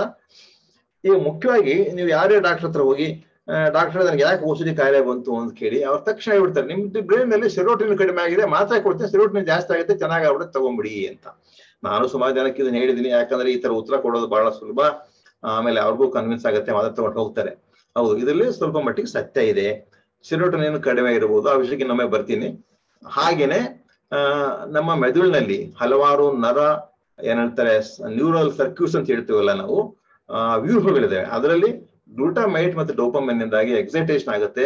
ಸೆರೋಟೋನಿನ್ ಕಡಿಮೆ ಇರೋದ್ರಿಂದ ಗ್ಲೂಟಾಮೈಟ್ ಡೋಪಮಿನ್ ಹೆಚ್ಚಾಗೋದ್ರಿಂದ ಕೆಲವು ತರದ ಆಲೋಚನೆಗಳು ಪದೇ ಪದೇ ಮನಸ್ಸಲ್ಲಿ ಬರುತ್ತೆ ಅನ್ನೋದು ಒಂದು ಹೈಪೋಥೆಸಿಸ್ ಅಂತಾನೆ ಹೇಳ್ಬೋದು. ಅದು ಪ್ರೂವನ್ ಅಂತ ಹೇಳಕ್ ಆಗೋದಿಲ್ಲ. ನಾನು ಇದನ್ನ ನೆಕ್ಸ್ಟ್ ಕೆಲವು ಸ್ಲೈಡ್ಸ್ ಅಲ್ಲಿ ಎಕ್ಸ್ಪ್ಲೈನ್ ಮಾಡ್ತೀನಿ. ನಮ್ಮ ಮೆದುಳಿನಲ್ಲಿ ಇದನ್ನ ಆಗಲೇ ನಾನು ಬಹುಶಃ ಸ್ವಲ್ಪ ಮಟ್ಟಿಗೆ ಹೇಳಿದೆ ಅನ್ಸುತ್ತೆ. ಅಂದ್ರೆ ಮನೆಯಲ್ಲಿ ನಿಮಗೆ ಕಾಯಿಲೆ ಇದ್ರೆ ನಿಮ್ಮ ಹತ್ತಿರ ಸಂಬಂಧಿಗಳಲ್ಲಿ ಕಾಯಿಲೆ ಬರೋ ಚಾನ್ಸಸ್ ಜಾಸ್ತಿ. ಆದ್ರೆ ನಮಗೆ ಸಣ್ಣ ವಯಸ್ಸಲ್ಲೇ ಕಾಯಿಲೆ ಶುರುವಾಗಿದ್ರೆ ನಮ್ಮ ಹತ್ತಿರದ ಸಂಬಂಧಿಗಳಿಗೆ ಕಾಯಿಲೆ ಬರೋ ಚಾನ್ಸ್ ಇನ್ನೂ ಡಬಲ್ ಆಗುತ್ತೆ. ಆಮೇಲೆ ಆದ್ರೆ ಯಾವುದೇ ಒಂದು ಪರ್ಟಿಕ್ಯುಲರ್ ಜೀನ್ ಇಂದ ಅಥವಾ ವಂಶವಾಹಿನಿಯಿಂದ ಈ ಕಾಯಿಲೆ ಬರುತ್ತೆ ಅಂತ ಕಷ್ಟವಾಗಿ ಹೇಳೋದು ಕಷ್ಟ. ಇದು ಒಂಥರ ಹೇಗೆ ಸಕ್ಕರೆ ಕಾಯಿಲೆ, BP ತರದ ರೋಗ ಇದು. ಅಂದ್ರೆ ಹಲವಾರು ಜೀನ್ಸ್ಗಳು ಇದರಲ್ಲಿ ಇನ್ವಾಲ್ವ್ ಆಗಿರ್ಬೋದು ಅಂತ ಹೇಳ್ತಾರೆ. ಆಮೇಲೆ ಸೊ ಇದಕ್ಕೆ ಪಾಲಿಜೆನಿಕ್ ಡಿಸಾರ್ಡರ್ ಅಂತ ಹೇಳ್ತಾರೆ. ಅಂದ್ರೆ ಯಾಕಂದ್ರೆ ಈ ಹಂಟಿಂಗ್ಟನ್ಸ್ ಡಿಸೀಸ್ ಅಥವಾ ಆ ತರದ ಕಾಯಿಲೆಗಳ ತರ ಕಾಯಿಲೆ ಅಲ್ಲ ಇದು. ಬಹುತೇಕ ಮಾನಸಿಕ ಕಾಯಿಲೆ ಹೀಗೇನೆ ಹಲವಾರು ಜೀನ್ಸ್ಗಳು ಇದರಲ್ಲಿ ಪಾತ್ರ ವಹಿಸಿರ್ಬೋದು. ಯಾವ ತರ ಜೀನ್ಗಳು ಅನ್ನೋದ್ರ ಬಗ್ಗೆ ಸಾಕಷ್ಟು ಸಂಶೋಧನೆ ಆಗಿದೆ. ಅದ್ರ ಬಗ್ಗೆ ಗೆಸ್ ವರ್ಕ್ ಮಾಡಬಹುದು. ಒಂದೆರಡು ನಿಮ್ಮ ಮಾತು ಆಮೇಲೆ ಹೇಳ್ತೀನಿ. ಆದ್ರೆ ಖಚಿತವಾಗಿ ಇಂಥದೇ ಒಂದು ತೊಂದರೆಯಿಂದ ಆಗುತ್ತೆ ಅಂತ ಹೇಳೋದು ಕಷ್ಟ ಸದ್ಯದ ಪರಿಸ್ಥಿತಿನಲ್ಲಿ. ಆ ವಿಷಯಕ್ಕೆ ಆಮೇಲೆ ಬರೋಣ. ಆದ್ರೆ ಸೈಕಲಾಜಿಕಲ್ ಆಗಿ ಏನಾಗುತ್ತೆ ಕಾಯಿಲೆ ಬಂದಿರೋರಿಗೆ? ಮುಖ್ಯ ಅವರ ಮನಸ್ಸಲ್ಲಿ ನಾನು ಹೇಳಿದೆ ಇಷ್ಟೆಲ್ಲ ಬೇಡವಾದ ಆಲೋಚನೆ ಬರುತ್ತೆ, ರಿಪೀಟ್ ಮಾಡ್ತಾನೆ ಇರ್ತಾರೆ, ಕೈ ತೊಳಿತಾನೆ ಇರ್ತಾರೆ ಅಂತ. ಅವ್ರ ಮನಸ್ಸಲ್ಲಿ ಏನ್ ಪ್ರಕ್ರಿಯೆ ನಡೆಯುತ್ತೆ ಹೀಗಾದಾಗೆ? ಮುಖ್ಯವಾಗಿ ಅವ್ರು ಯಾವುದು ಅಂದ್ರೆ ಎಕ್ಸಾಗ್ರೇಟೆಡ್ ಸೆನ್ಸ್ ಆಫ್ ರೆಸ್ಪಾನ್ಸಿಬಿಲಿಟಿ ಇರುತ್ತೆ. ಉತ್ಪ್ರೇಕ್ಷಿತ ಏನಂತಾರೆ ಜವಾಬ್ದಾರಿಯ ಪ್ರಜ್ಞೆ, ಕನ್ನಡದಲ್ಲಿ ಹೇಳೋದಾದ್ರೆ ಉತ್ಪ್ರೇಕ್ಷಿತ ಜವಾಬ್ದಾರಿಯ ಪ್ರಜ್ಞೆ. ಅಂದ್ರೆ ಉದಾಹರಣೆಗೆ ನಮಗೆ ನಾವೇನಾದ್ರೂ ಕೆಲಸ ಮಾಡಿದಾಗೆ ನಾವೇನಾದ್ರೂ ಮಾಡಿದ್ದು ತಪ್ಪಿದ್ರೆ ನಾವು ಅದನ್ನ ಹೇಗಾದ್ರೂ ಮಾಡಿ ತಪ್ಪು ಮಾಡಿದ್ರೆ ನೋಡ್ತೀವಿ. ಇವರಿಗೆ ತಾವೇನಾದ್ರೂ ಮಾಡಿಲ್ದೇ ಇದ್ರೆ ಅಂತ ಭಯ ಜಾಸ್ತಿ. ಎರರ್ಸ್ ಆಫ್ ಒಮಿಷನ್ ಬಗ್ಗೆ ಇವರಿಗೆ ಜಾಸ್ತಿ, ಎರರ್ಸ್ ಆಫ್ ಕಮಿಷನ್ ಗಿಂತ. ಉದಾಹರಣೆಗೆ ನಾನು ದಿವಸ ಮನೆಯಿಂದ ಆಚೆ ಹೋಗ್ಬೇಕಾದ್ರೆ ಒಂದು ವೇಳೆ ನಾನು ಗ್ಯಾಸ್ ನಾಬ್ನ ಪದೇ ಪದೇ ಚೆಕ್ ಮಾಡಬೇಕು, ಅದು ನನ್ನ ಜವಾಬ್ದಾರಿ. ನಾನು ಚೆಕ್ ಮಾಡದೇ ಇದ್ರೆ ಗ್ಯಾಸ್ ಲೀಕ್ ಆಗ್ಬಿಟ್ಟು ಮನೆಯವರಿಗೆಲ್ಲ ತೊಂದರೆ ಆಗಿಬಿಡುವುದು, ಇಡೀ ಮನೆ ಬೆಂಕಿ ಹಚ್ಚಿಬಿಡುವುದು. ಎಕ್ಸಾಗ್ರೇಟ್ ಸೆನ್ಸ್ ಆಫ್ ರೆಸ್ಪಾನ್ಸಿಬಿಲಿಟಿ ಅಂದ್ರೆ ಅವಶ್ಯಕತೆಗಿಂತ ಜಾಸ್ತಿ ಜವಾಬ್ದಾರಿಯುತ ಪ್ರಜ್ಞೆ. ಅಥವಾ ನನಗೇನೋ ಕೋವಿಡ್ ಬಂದಿರ್ಬೋದು, ನಾನು ಒಂದ್ 4 ಮಾಸ್ಕ್ ಹಾಕೋಬೇಕು, 1 ಮಾಸ್ಕ್ ಹಾಕೊಂಡು ಸಾಲಲ್ಲ, ಒಂದ್ ರೂಮಲ್ಲಿ ಕೂತ್ಕೊಂಡು ಬಾಳ್ಕೊಂಡು ಕೂತ್ಕೋಬೇಕು, ಯಾರನ್ನು ಮಾತಾಡ್ಸ್ಕೋಬಾರ್ದು, ದೂರ ಇರಬೇಕು. ಅಂದ್ರೆ ನಾವೆಲ್ಲ ಇದನ್ನ ಮಾಡಿದೀವಿ, ಆದ್ರೆ ಇವ್ರಿಗೆ ತುಂಬಾ ಜಾಸ್ತಿ. ಯಾಕಂದ್ರೆ ನನ್ನಿಂದ ಬೇರೆ ತೊಂದರೆ ಆಗ್ಬಿಡ್ಬಾರ್ದು ಅಂತ. ಸೊ ಎಕ್ಸಾಗ್ರೇಟೆಡ್ ಸೆನ್ಸ್ ಆಫ್ ರೆಸ್ಪಾನ್ಸಿಬಿಲಿಟಿ ಅಥವಾ ಉತ್ಪ್ರೇಕ್ಷಿತ ಜವಾಬ್ದಾರಿಯ ಪ್ರಜ್ಞೆ ಈ ಕಾರ್ಯ ಇರೋರು ಎಲ್ರಿಗೂ ಇರುತ್ತೆ. ಅದಕ್ಕೋಸ್ಕರ ಅವ್ರು ಅಷ್ಟೊಂದೆಲ್ಲ ಕಂಪಲ್ಷನ್ ಮಾಡ್ತಾರೆ. ಇನ್ನ ಒಂದು, ಎಲ್ಲಿ ಅಪಾಯ ಇರುತ್ತೋ ಆ ಅಪಾಯ ಇರೋದಕ್ಕಿಂತ ಜಾಸ್ತಿ ನೋಡ್ತಾರೆ ಅವರು, ಇರೋದಕ್ಕಿಂತ ಜಾಸ್ತಿ ನೋಡ್ತಾರೆ. ಉದಾಹರಣೆಗೆ ನಾವು ಬಾತ್ರೂಮ್ ಹೋಗ್ತೀವಿ ಬರ್ತೀವಿ, ಚಿಲ್ಕ ಇರುತ್ತೆ, ಎಷ್ಟೋ ಸರ್ತಿ ಓಪನ್ ಮಾಡ್ತೀವಿ ಹಾಕ್ತಿವಿ. ನಾವು ಚಿಲ್ಕ ಹಾಕ್ದಾಗೆಲ್ಲ ಓಪನ್ ಮಾಡಿದಾಗೆಲ್ಲ ಹೋಗ್ಬಿಟ್ಟು ಕೈ ತೊಡಿಯಲ್ಲ. ಆದ್ರೆ ಇವರಿಗೆ ಅಲ್ಲೆಲ್ಲ ಬರೀ ಜರ್ಮ್ಸ್ ಕಾಣುತ್ತೆ, ಬ್ಯಾಕ್ಟೀರಿಯಾ ಕಾಣುತ್ತೆ, ವೈರಸ್ಗಳು ಕಾಣ್ತವೆ. ಅಂದ್ರೆ ಅಲ್ಲಿಂದ ಏನೋ ಒಂದು ದೊಡ್ಡ ಕಾಯಿಲೆ ಬಂದ್ಬಿಡ್ಬೋದು ಏನೋ ಒಂದು ಭಯ.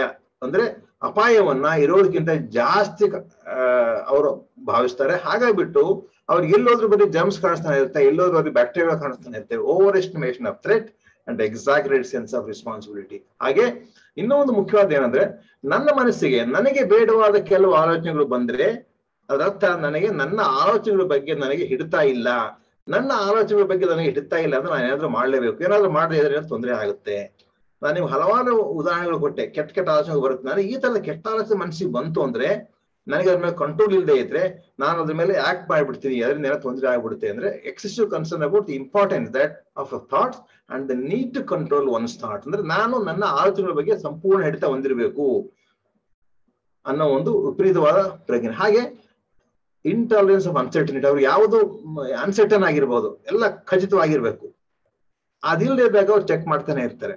ಆಮೇಲೆ ಕಡೆಯದಾಗಿ ಒಂದು ಮಾತು ಹೇಳಿದೆ, ಕೊಳಕಿನ ಬಗ್ಗೆ ವಿಪರೀತವಾದ ಅಸಹ್ಯ ಭಾವನೆ ಬರೋದು. ಇದೆಲ್ಲ ಯಾಕೆ ಆಗುತ್ತೆ ಅಂತ ನಾನು ಕೇಳ್ತಿರೋದು. ಇದೆಲ್ಲ ಯಾಕೆ ಆಗುತ್ತೆ? ಒಂದು ಸರಳವಾದ ಎಕ್ಸಾಂಪಲ್ ಕೊಟ್ಟೆ. ಇದರಲ್ಲಿ ಕಾಲಿನಲ್ಲಿ ಮೆದುಳಿನಲ್ಲಿ ಸೆರೋಟೋನಿನ್ ತುಂಬಾ ಕಡಿಮೆ ಇರುತ್ತೆ ಅಂತ, ತುಂಬಾ ಸರಳೀಕೃತ ಮಾದರಿ. ನನ್ನ ಪ್ರಕಾರ ಮೆದುಳಿನಲ್ಲಿ ಸೆರೋಟೋನಿನ್ ಕಡಿಮೆ ಇರುತ್ತೆ ಅನ್ನೋದಕ್ಕೆ ಏನು ದೊಡ್ಡ ವೈಜ್ಞಾನಿಕವಾದ ಆಧಾರ ಸಿಕ್ಕಿಲ್ಲ. ಆದ್ರೆ ಒಂದೇ ಒಂದು ಆಧಾರ ಇದೆ. ಏನ್ ಆಧಾರ ಅಂದ್ರೆ, ನಾವು ಈ ಕಾಲಿಗೆ ಬಳಸುವಂತ ಮಾತ್ರೆಗಳು ಮುಖ್ಯವಾಗಿ ಮೆದುಳಿನಲ್ಲಿ ಅಥವಾ ಸೆನಾಪ್ಟಿಕ್ ಕ್ಲೆಫ್ಟ್ ನಲ್ಲಿ ಸೆರೋಟೋನಿನ್ ಪ್ರಮಾಣವನ್ನು ಹೆಚ್ಚಿಸುತ್ತವೆ. ಸೆರೋಟೋನಿನ್ ಪ್ರಮಾಣವನ್ನು ಹೆಚ್ಚಿಸಲಾರದಂತ ಯಾವ ಮಾತ್ರೆಗಳು ಕೂಡ ಈ ಕಾಲದಲ್ಲಿ ಕೆಲಸ ಮಾಡೋದಿಲ್ಲ. ಆದ್ರೆ ಅದ್ರ ವಿಚಿತ್ರ ಇನ್ನೊಂದು ಆರ್ಗ್ಯುಮೆಂಟ್ ಏನಂದ್ರೆ, ನಾವು ಈ ಮಾತ್ರೆಗಳು ಕೊಟ್ರೆ ಬರೀ ಶೇಕಡ 50 ಜನಕ್ಕೆ ಮಾತ್ರ ಬೆನಿಫಿಟ್ ಆಗುತ್ತೆ, ಇನ್ನೂ 50% ಜನರಲ್ಲಿ ಈ ಕಾರ್ಯಗಳು ಕೆಲಸ ಮಾಡೋದಿಲ್ಲ. ಹಾಗಾದ್ರೆ ಸೆರೋಟೋನಿನ್ ನಲ್ಲೇ ಪ್ರಾಥಮಿಕ ಸಮಸ್ಯೆ ಇದೆಯೋ ಅಥವಾ ಇನ್ನೇನಾದ್ರೂ ಸಮಸ್ಯೆ ಇದೆ ಯಾರೋ ಗೊತ್ತಿಲ್ಲ. ಆ ಸದ್ಯಕ್ಕೆ ಮಾತ್ರ ಎಲ್ಲಾ ಮಾತ್ರೆಗಳು ಸೆರೋಟೋನಿನ್ ಸಿಸ್ಟಮ್ ಅಲ್ಲಿ ಕೆಲಸ ಮಾಡೋದ್ರಿಂದ ಸೆರೋಟೋನಿನ್ ಕಡಿಮೆ ಇರಬಹುದು ಮೆದುಳಲ್ಲಿ ಅಂತ ಒಂದು ಬಹಳ ಸಾಮಾನ್ಯವಾದ ನಂಬಿಕೆ. ಅದು ಅಷ್ಟೊಂದು ಅರ್ಥಹೀನ ನಂಬಿಕೆನಲ್ಲ, ಆದ್ರೆ ಅದಕ್ಕೆ ಸಾಕಷ್ಟು ಪುರಾವೆಗಳು ಕೂಡ ದೊರಕಿಲ್ಲ. ಸೊ ನಮ್ಮ ಮೆದುಳಿನಲ್ಲಿ ಹಲವಾರು ಏನ್ ಹೇಳ್ತಾರೆ ಪ್ಯಾರಲಲ್ ಸಮಾನಾಂತರವಾದ ಸರ್ಕ್ಯೂಟ್ಸ್ ಇರುತ್ತೆ. ಆ ಸರ್ಕ್ಯೂಟ್ಸ್ ನಮ್ಮ ಫ್ರಂಟಲ್ ಕಾರ್ಟೆಕ್ಸ್, ಬೇಸಲ್ ಗ್ಯಾಂಗ್ಲಿಯಾ ಇದೆ, ಥ್ಯಾಲಮಸ್ ಹೋಗಿ ಮತ್ತೆ ಹಿಂದಕ್ಕೆ ಹೋಗ್ತವೆ. ಸಮಾನಾಂತರ ನಾನು ಹೇಳ್ತೀನಿ ವ್ಯೂಹಗಳು, ನರವ್ಯೂಹಗಳು ಅಂತ ಕರಿಬಹುದು ಕನ್ನಡದಲ್ಲಿ. ಈ ನರವ್ಯೂಹಗಳಲ್ಲಿ ಮುಖ್ಯವಾದ ಇವುಗಳು ಏನಂದ್ರೆ, ಈ ನರವ್ಯೂಹಗಳಲ್ಲಿ ನಾವೇನೋ ಸೋಷಿಯಲ್ ಟೆರಿಟೋರಿಯಲ್ ಕನ್ಸರ್ನ್ ನಮ್ಮ ಮನುಷ್ಯನ ಉಳಿವಿಗೋಸ್ಕರ ನಾವು ಕೆಲವು ವಿಷಯದ ಬಗ್ಗೆ ತುಂಬಾ ಕಾಳಜಿ ವಹಿಸ್ತೀವಿ. ಏನು, ನಾವು ನಮ್ಮ ಸಂತತಿ ಉಳಿಬೇಕಂದ್ರೆ ನಾವು ಕ್ಲೀನ್ ಆಗಿರ್ಬೇಕು, ಅಥವಾ ನಮಗೆ ಬೇಡವಾದ ಆಲೋಚನೆ ಬರಬಾರ್ದು, ಅಥವಾ ನಮಗೆ ಬೇಕಾಗಿರೋ ವಸ್ತುಗಳೆಲ್ಲ ಕೂಡಿಡ್ಬೇಕು, ಹೋರ್ಡಿಂಗ್ ಅಂತ ಹೇಳಿ ಕೂಡಿಡ್ಬೇಕು, ಈ ತರ ಕೆಲವು. ಅಥವಾ ಸೆಕ್ಸ್ ಬಗ್ಗೆ ವಿಪರೀತವಾದ ಪ್ರಾಬ್ಲಮ್ ಇದ್ರೆ ಒಬ್ಬ ಸಾಮೂಹಿಕ ಸಂಘಜೀವಿಯಾಗಿ ಬದುಕೋದಕ್ಕೆ ಆಗೋದಿಲ್ಲ. ಹಾಗೆ ಸೆಕ್ಸ್ ಬಗ್ಗೆ, ರಿಲಿಜನ್ ಬಗ್ಗೆ, ಧರ್ಮದ ಬಗ್ಗೆ, ಕೂಡಿಡೋ ವಿಷಯಗಳ ಬಗ್ಗೆ, ಇನ್ನೊಬ್ಬರಿಗೆ ತೊಂದರೆ ಮಾಡಬಾರದು, ಈ ತರಹದ ಕೆಲವು ಆಲೋಚನೆಗಳು ಈ ಸರ್ಕ್ಯೂಟ್ಸ್ ಅಲ್ಲಿ ಮೀಡಿಯೇಟ್ ಆಗುತ್ತೆ. ಆದ್ರೆ ಇದೇ ಸರ್ಕ್ಯೂಟ್ ನಲ್ಲಿ ಇದು ಓವರ್ ಆಕ್ಟಿವ್ ಆದಾಗೆ ಸಾಮಾನ್ಯವಾಗಿ ಯಾವಾಗಲಾದ್ರೂ ಬಂದಂತಹ ಆಲೋಚನೆ ಪದೇ ಪದೇ ರಿಪೀಟ್ ಆಗ್ತಾನೆ ಇರುತ್ತೆ. ಇದು ಆಕ್ಚುಲಿ ಈಗ ಸದ್ಯಕ್ಕೆ ಪ್ರಚಲಿತದಲ್ಲಿರೋ ಥಿಯರಿ. ನೋಡಿ, ಇಲ್ಲಿ ಈ ಒಂದು ಈ ಸ್ಲೈಡ್ ಸ್ವಲ್ಪ ಕಾಂಪ್ಲಿಕೇಟ್ ಆಗಿದೆ, ಅಷ್ಟೆಲ್ಲ ತಲೆ ಕೆಡಿಸಬೇಕಾಗಿಲ್ಲ. ಉದಾಹರಣೆಗೆ ಆಂಟೀರಿಯರ್ ಸಿಂಗ್ಯುಲೇಟ್ ಕಾರ್ಟೆಕ್ಸ್ ಅಥವಾ ಮಿಡಿಲ್ ಪ್ರಿಫ್ರಂಟಲ್ ಕಾರ್ಟೆಕ್ಸ್ ಅಥವಾ ಆರ್ಬಿಟಾ ಫ್ರಂಟಲ್ ಕಾರ್ಟೆಕ್ಸ್ ಅಂದ್ರೆ ಮೆದುಳಿನ ಮುಂಭಾಗಗಳು, ಜೊತೆಗೆ ಬೇಸಲ್ ಗ್ಯಾಂಗ್ಲಿಯಾದಲ್ಲಿ ನಾವೇನಿದೆ ಕಾರ್ಟಿಕೋ ಸ್ಟ್ರೇಟೋ ಥೆಲಮೋ ಕಾರ್ಟಿಕಲ್ ಲೂಪ್ ಸರ್ಕ್ಯೂಟ್ರಿ ಅಂತ ಹೇಳ್ತಾರೆ. ಈ ಸರ್ಕ್ಯೂಟ್ರಿನಲ್ಲಿ ಸೆರೋಟೋನಿನ್ ಕಡಿಮೆ ಇರೋದ್ರಿಂದಾಗಿ ಗ್ಲುಟಮೈಡ್ ಮತ್ತು ಡೋಪಮಿನ್ ನರವಾಹಕಗಳು ಜಾಸ್ತಿ ಆಗಿಬಿಟ್ಟು ಈ ಸರ್ಕ್ಯೂಟ್ಸ್ ಅಲ್ಲಿ ನಾನು ಹೇಳಿದಂತ ಆಲೋಚನೆಗಳು ಪದೇ ಪದೇ ಮರುಕಳಿಸ್ತವೆ ಅನ್ನೋದು ಒಂದು ಸರಳೀಕೃತವಾದ ಒಂದು ಥಿಯರಿ. ಉದಾಹರಣೆಗೆ ನೆಕ್ಸ್ಟ್ ಫಿಗರ್ ಅಲ್ಲಿ ನೋಡಿ, ಅದು ಗ್ಲುಟಮೈಡ್ ಮಾಡಿದಾಗ ಎಕ್ಸೈಟ್ ಆಗುತ್ತೆ, ಹಾಗೆ ಗಾಬಾ ಇಂದ ಕಡಿಮೆ ಆಗುತ್ತೆ. ಸೆರೋಟೋನಿನ್ ಈ ಡೋಪಮಿನ್ ಮೇಲೆ ಗ್ಲುಟಮೈಡ್ ಮೇಲೆ ಹಿಡಿತ ಸಾಧಿಸುವಂತ ಒಂದು ನ್ಯೂರೋ ಟ್ರಾನ್ಸ್ಮಿಟರ್. ಸೊ ಈ ಸೆರೋಟೋನಿನ್ ಕಡಿಮೆ ಆದಾಗ ಗ್ಲುಟಮೈಡ್ ಮತ್ತು ಡೋಪಮಿನ್ ಮೇಲೆ ಹಿಡಿತ ಕಡಿಮೆ ಆಗೋದ್ರಿಂದ ಗ್ಲುಟಮೈಡ್ ಮತ್ತು ಡೋಪಮಿನ್ ಆಕ್ಟಿವಿಟಿ ಜಾಸ್ತಿ ಆಗಿಬಿಟ್ಟು ಆ ಸರ್ಕ್ಯೂಟ್ ಆಕ್ಟಿವಿಟಿ ಹೈಪರ್ ಆಕ್ಟಿವ್ ಆಗ್ಬಿಡುತ್ತೆ. ಸರ್ಕ್ಯೂಟ್ ಹೈಪರ್ ಆಕ್ಟಿವ್ ಆದಾಗೆ ಒಂದೇ ತರದ ಆಲೋಚನೆ ಪದೇ ಪದೇ ಮರುಕಳಿಸ್ತವೆ ಅನ್ನೋದು ಸದ್ಯಕ್ಕೆ ಪ್ರಚಲಿತವಿರುವ ಒಂದು ಹೈಪೋಥಸಿಸ್. ಇನ್ಫ್ಯಾಕ್ಟ್ ಎಲ್ಲಾ ಮಾನಸಿಕ ಕಾಯಿಲೆಗಳನ್ನ ನೀವು ತಗೊಂಡ್ರು ಕೂಡ ಇಷ್ಟೊಂದು ಕ್ಲಿಯರ್ ಕಟ್ ಆಗಿ ಅಥವಾ ಒಂದು ಒಂದು ನ್ಯೂರಲ್ ಸರ್ಕ್ಯೂಟ್ ಈ ಕಾಯಿಲೆಯಲ್ಲಿ ಕಾರಣ ಆಗಿರ್ಬೋದು ಅಂತ ಹೇಳೋದು ಬಹುಶಃ ಓಸಿಡಿನಲ್ಲಿ ಮಾತ್ರ ಅನ್ಸುತ್ತೆ. ಬೇರೆ ಕಾರ್ಯಗಳು ಇಷ್ಟೊಂದು ಕಷ್ಟವಾಗಿ ತಿಳಿದಿಲ್ಲ. ಸೊ ನಾನು ಇದನ್ನು ತುಂಬಾ ವಿವರವಾಗಿ ಹೇಳಕ್ ಹೋಗೋದಿಲ್ಲ. ಈ ಕೆಲವು ನಾವು ಕೊಡೋ ಮಾತ್ರೆಗಳು, ಉದಾಹರಣೆಗೆ ನಾವು ಕೊಡುವಂತ ಮಾತ್ರೆಗಳು ಕೆಲಸ ಮಾಡ್ತೇವೆ. ಉದಾಹರಣೆಗೆ ಬೇರೆ ಬೇರೆ ಜಾಗದಲ್ಲಿ ಕೆಲಸ ಮಾಡ್ತಾವ ಅಂತ ನಾನು ಮೊದಲು ಹೇಳಿದ್ದೀನಿ. ಅದೇ ರೀತಿ ಈಗ ತುಂಬಾ ವಾಸಿ ಆಗದೇ ಇರುವಂತ ಕೆಲವು ಗಿರಿರೋಗದ ವ್ಯಕ್ತಿಗಳಿಗೆ ಸರ್ಜರಿ ಕೂಡ ಮಾಡ್ತಾರೆ. ಅಥವಾ ಇತ್ತೀಚೆಗೆ ಈ ಬ್ರೈನ್ ಸ್ಟಿಮ್ಯುಲೇಷನ್ ಅಂತ ಹೇಳ್ತಾರೆ ನೋಡಿ, ಟ್ರಾನ್ಸ್ಕ್ರೇನಿಯಲ್ ಮ್ಯಾಗ್ನೆಟಿಕ್ ಸ್ಟಿಮ್ಯುಲೇಷನ್, ಅಥವಾ ಇನ್ನು ಕೆಲವರು ಡಿ ಬ್ರೈನ್ ಸ್ಟಿಮ್ಯುಲೇಷನ್, ಮೆದುಳಿನಲ್ಲಿ ಎಲೆಕ್ಟ್ರೋಡ್ಸ್ ಹಾಕ್ಬಿಟ್ಟು ಕೆಲವು ಪರ್ಟಿಕ್ಯುಲರ್ ಬ್ರೈನ್ ಏರಿಯಾ ಸ್ಟಿಮ್ಯುಲೇಟ್ ಮಾಡ್ತಾರೆ. ಶೇಕಡ ಒಂದು 10ರಿಂದ 20 ಜನರಿಗೆ ರೋಗಿಗಳಿಗೆ ತುಂಬಾ ಎಷ್ಟು ಸಿವಿಯರ್ ಆಗಿರುತ್ತೆ ಅಂದ್ರೆ, ನಾನು ನೋಡಿದೀನಿ ಇಡೀ ದಿವಸ ಬಾತ್ರೂಮ್ ಅಲ್ಲೇ ಇರ್ತಾರೆ, ಯಾರೋ ಹೊರಗಡೆ ಕರ್ಕೊಂಡ್ಬಂದ್ರು ಬರೋದಿಲ್ಲ. ಆ ತರದ ವ್ಯಕ್ತಿಗಳಿಗೆ ಸರ್ಜರಿ ಮಾಡ್ತಾರೆ.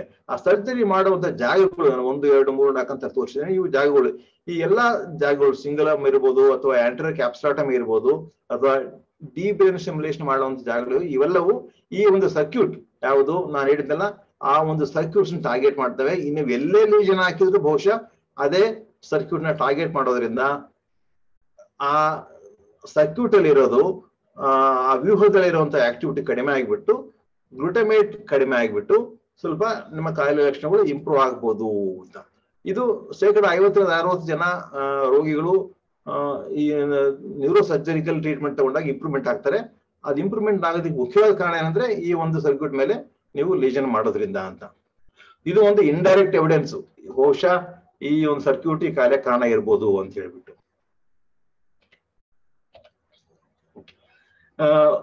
ಸ್ಥೂಲವಾಗಿ ಹೇಳೋದಾದ್ರೆ ಒಂದು ಸರ್ಕ್ಯೂಟ್ ಅಬ್ನಾರ್ಮಾಲಿಟೀಸ್ ಇರುತ್ತೆ. ಆ ಅಬ್ನಾರ್ಮಾಲಿಟೀಸ್ ಸೆರೋಟೋನಿನ್ ಅಂತ ನಾವು ಸರಳವಾಗಿ ಹೇಳ್ಬೋದು. ಅದಕ್ಕೆ ಬಹುಶಃ ಜೀನ್ಸ್ ಬೇರೆ ಎಲ್ಲಾ ಕಾರಣಗಳು ಇರ್ಬೋದು. ಆ ಒಂದು ಲೂಪ್ಸ್ ನಾವು ಟಾರ್ಗೆಟ್ ಮಾಡಿದಾಗೆ ಆ ಟಾರ್ಗೆಟ್ ವಿವಿಧ ರೀತಿಯಲ್ಲಿ ಮಾಡ್ಬೋದು. ಮಾತುಗಳು ಕೊಟ್ಟು ಮಾಡ್ಬೋದು, ಬಿಹೇವಿಯರ್ ಥೆರಪಿ ಕೊಟ್ಟು ಮಾಡ್ಬೋದು, ಅಥವಾ ಬ್ರೈನ್ ಸ್ಟಿಮ್ಯುಲೇಟ್ ಮಾಡ್ಬೋದು. ಇವೆಲ್ಲ ಮಾಧ್ಯಮಗಳ ಮೂಲಕ ಸ್ಟಿಮ್ಯುಲೇಟ್ ಮಾಡಿದಾಗ ಒಂದು ಏನೋ ರೋಗಿ ಸ್ವಲ್ಪ ಮಟ್ಟಿಗೆ ಉತ್ತಮಗೊಳ್ತಾನೆ. ಸೊ ಹಾಗಾದ್ರೆ ಏನೇನು ಟ್ರೀಟ್ಮೆಂಟ್ ಆಪ್ಷನ್ಸ್ ಇದೆ? ಒಂದು ಕಾಮನೆಸ್ಟ್ ಸಾಮಾನ್ಯವಾಗಿ ಯೂಸ್ ಮಾಡೋದೇನು ಮಾತ್ರೆಗಳು, ಸೆರೋಟೋನಿನ್ ರಿಅಪ್ಟೇಕ್ ಇನ್ಹಿಬಿಟರ್ಸ್ ನಾನು ಆಗ್ಲೇ ಹೇಳಿದೆ. ಸೆರೋಟೋನಿನ್ ರಿಅಪ್ಟೇಕ್ ಇನ್ಹಿಬಿಟರ್ಸ್ ಇಂದ ಸೆರೋಟೋನಿನ್ ಜಾಸ್ತಿ ಮಾಡೋದ್ರಿಂದ ಮೆದುಳಲ್ಲಿ ಈ ಕಾಯಿಲೆ ಸುಮ ಮಟ್ಟಿಗೆ ತೀವ್ರತೆ ಕಡಿಮೆ ಆಗುತ್ತೆ, ಒಂದು ಶೇಕಡ 50ರಿಂದ 60% ಜನರಲ್ಲಿ. ಇನ್ನ ಒಂದು ಮಾತ್ರೆಗಳು ಇಲ್ಲದೆ ಕಾಗ್ನಿಟಿವ್ ಬಿಹೇವಿಯರ್ ಥೆರಪಿ ಅಥವಾ ಅರಿವು ಮತ್ತು ನಡವಳಿಕಾ ಚಿಕಿತ್ಸೆ, ಅಂದ್ರೆ ನೀವು ಯೋಚನೆ ಮಾಡೋ ವಿಧಾನವನ್ನ ಬದಲು ಮಾಡಿಬಿಟ್ಟು ಟ್ರೀಟ್ಮೆಂಟ್ ಕೊಡುವಂಥದ್ದು. ಒಂದು 15-20 ಸೆಷನ್ ಮಾಡೋದ್ರಿಂದ ಬಹಳ ಜನಕ್ಕೆ ಹೆಲ್ಪ್ ಆಗುತ್ತೆ. ಮೂರನೇದಾಗಿ ಬ್ರೈನ್ ಸ್ಟಿಮ್ಯುಲೇಷನ್, ಅಂದ್ರೆ ಬ್ರೈನ್ ಮೆದುಳನ್ನ ಉತ್ತೇಜಿಸಿಕೊಳ್ಳೋದು, ಟ್ರಾನ್ಸ್ಕ್ರೇನಿಯಲ್ ಮ್ಯಾಗ್ನೆಟಿಕ್ ಸ್ಟಿಮ್ಯುಲೇಷನ್ ಅಂತ ಒಂದಿದೆ, ಇನ್ನೊಂದು ಟ್ರಾನ್ಸ್ಕ್ರೇನಿಯಲ್ ಡೈರೆಕ್ಟ್ ಕರೆಂಟ್ ಸ್ಟಿಮ್ಯುಲೇಷನ್ ಅಂತ. ಕಡೆಯದಾಗಿ ಕೆಲವು ಸರ್ಜರಿ ಮಾಡ್ತಾರೆ, ಡೀಪ್ ಬ್ರೈನ್ ಸ್ಟಿಮ್ಯುಲೇಷನ್ ಕೂಡ ಮಾಡ್ತಾರೆ.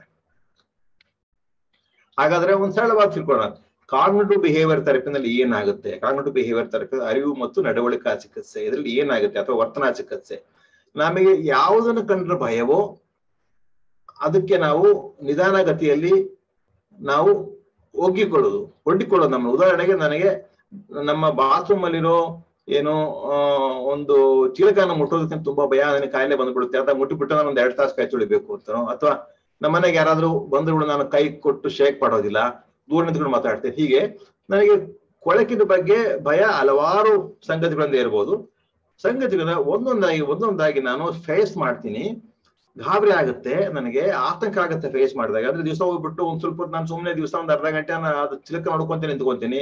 ನಾಳೆ ಹೋಗ್ಬಿಟ್ಟು ಒಂದ್ಸತಿ ಮುಟ್ತೀನಿ, ಆದ್ರೆ 2 ತಾಸು ಹೊಡೆಯೋದನ್ನ 1 ತಾಸು ಕಳಿಸ್ತೀನಿ.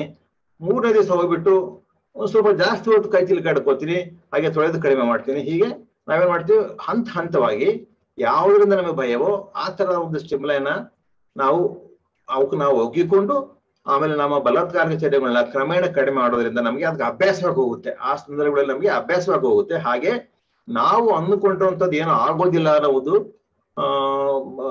ಅಂತ ನಮ್ಮ ಮನಸ್ಸಿಗೆ ಗೊತ್ತಾಗುತ್ತೆ. ನಾನು ಇದನ್ನ ಕೇಳ್ತೀನಿ ಅಂದ್ರೆ ತುಂಬಾ ಎಫೆಕ್ಟಿವ್ ಆಗಿರುವಂತ ಟ್ರೀಟ್ಮೆಂಟ್ ಇದು. ಇದರಿಂದ ತುಂಬಾ ಜನಕ್ಕೆ ಇಂಪ್ರೂವ್ಮೆಂಟ್ ಆಗುತ್ತೆ. 50ರಿಂದ 60% ಜನಕ್ಕೆ ಬಿಹೇವಿಯರ್ ಥೆರಪಿ ತುಂಬಾ ಇಂಪ್ರೂವ್ಮೆಂಟ್ ಆಗುತ್ತೆ.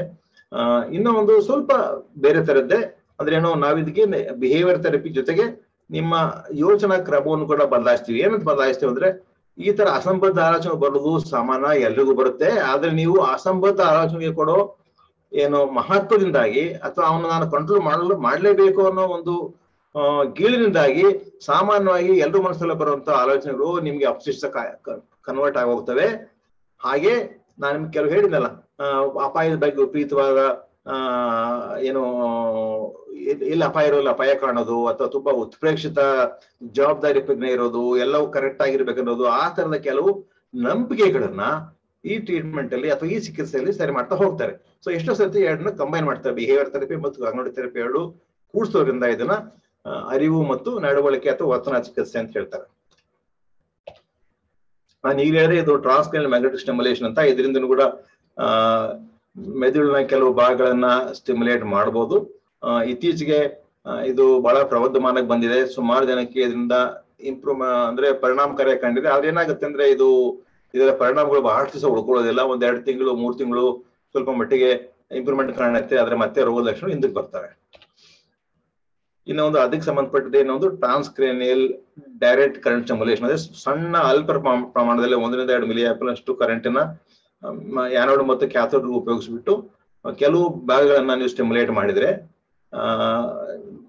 ನೀವು ನಾನು ಹೇಳಿದ್ದಲ್ಲ, ಆ ಒಂದು ನರ ವ್ಯೂಹದಲ್ಲಿರುವ ಕೆಲವು ಭಾಗಗಳನ್ನ ನೀವು ಟಾರ್ಗೆಟ್ ಮಾಡ್ತೀರಿ. ಮಾಡೋದ್ರಿಂದ ನಿಮ್ಮ ಕಾಯಿಲೆ ಲಕ್ಷಣಗಳು ಕಡಿಮೆ ಆಗ್ಬೋದು ಅಂತ ಎರಡನ್ನೂ ಈಗ ರಿಮ್ಯಾನ್ಸಲ್ಲಿ ಸುಮಾರು ಸಂಶೋಧನೆ ಮಾಡ್ತಾ ಇದ್ದೇವೆ. ಈಗ ಸ್ವಲ್ಪ ಮಟ್ಟಿಗೆ ಕೆಲವು ವ್ಯಕ್ತಿಗಳಿಗೆ ಇದರಿಂದ ಉಪಯೋಗನೂ ಆಗಿದೆ. ಆದ್ರೆ ಇದು ನಾನು ಪ್ರಥಮ ಚಿಕಿತ್ಸಾ ವಿಧಾನಗಳು ಅಂತ ನಾನು ಹೇಳೋದಿಲ್ಲ. ಮುಖ್ಯವಾದ ಚಿಕಿತ್ಸಾ ವಿಧಾನಗಳು ನನ್ನ ಪ್ರಕಾರ ಇರೋದು ಎರಡೇ, ಒಂದು ಮಾತ್ರೆಗಳು, ಎರಡನೇದು ಅರಿವು ಮತ್ತು ವರ್ತನಾ ಚಿಕಿತ್ಸೆ ಅಥವಾ ನಡವಳಿಕಾ ಚಿಕಿತ್ಸೆ, ಸೆರೋಟೋನಿನ್ ರಿಅಪ್ಟೇಕ್ ಇನ್ಹಿಬಿಟರ್ಸ್ ಅನ್ನೋ ಒಂದು ಆಂಟಿಡಿಪ್ರೆಸೆಂಟ್ಸ್ ಮಾತ್ರೆಗಳು ಮತ್ತು ಕಾಗ್ನಿಟಿವ್ ಬಿಹೇವಿಯರ್ ಥೆರಪಿ, ಇದು ಮೇನ್ ಟ್ರೀಟ್ಮೆಂಟ್ ನನ್ನ ಪ್ರಕಾರ. ಉಳಿದುವಲ್ಲ ಏನ್ ಹೇಳ್ತಾರೆ ಪ್ರಯೋಗಾತ್ಮಕ ಚಿಕಿತ್ಸೆಗಳು, ಅವು ಎಕ್ಸ್ಪೆರಿಮೆಂಟಲ್ ಟ್ರೀಟ್ಮೆಂಟ್ ಅಂತ ಹೇಳ್ಬೋದು, ಅವೇನು ಎಸ್ಟಾಬ್ಲಿಷ್ ಟ್ರೀಟ್ಮೆಂಟ್ಸ್ ಅಲ್ಲ.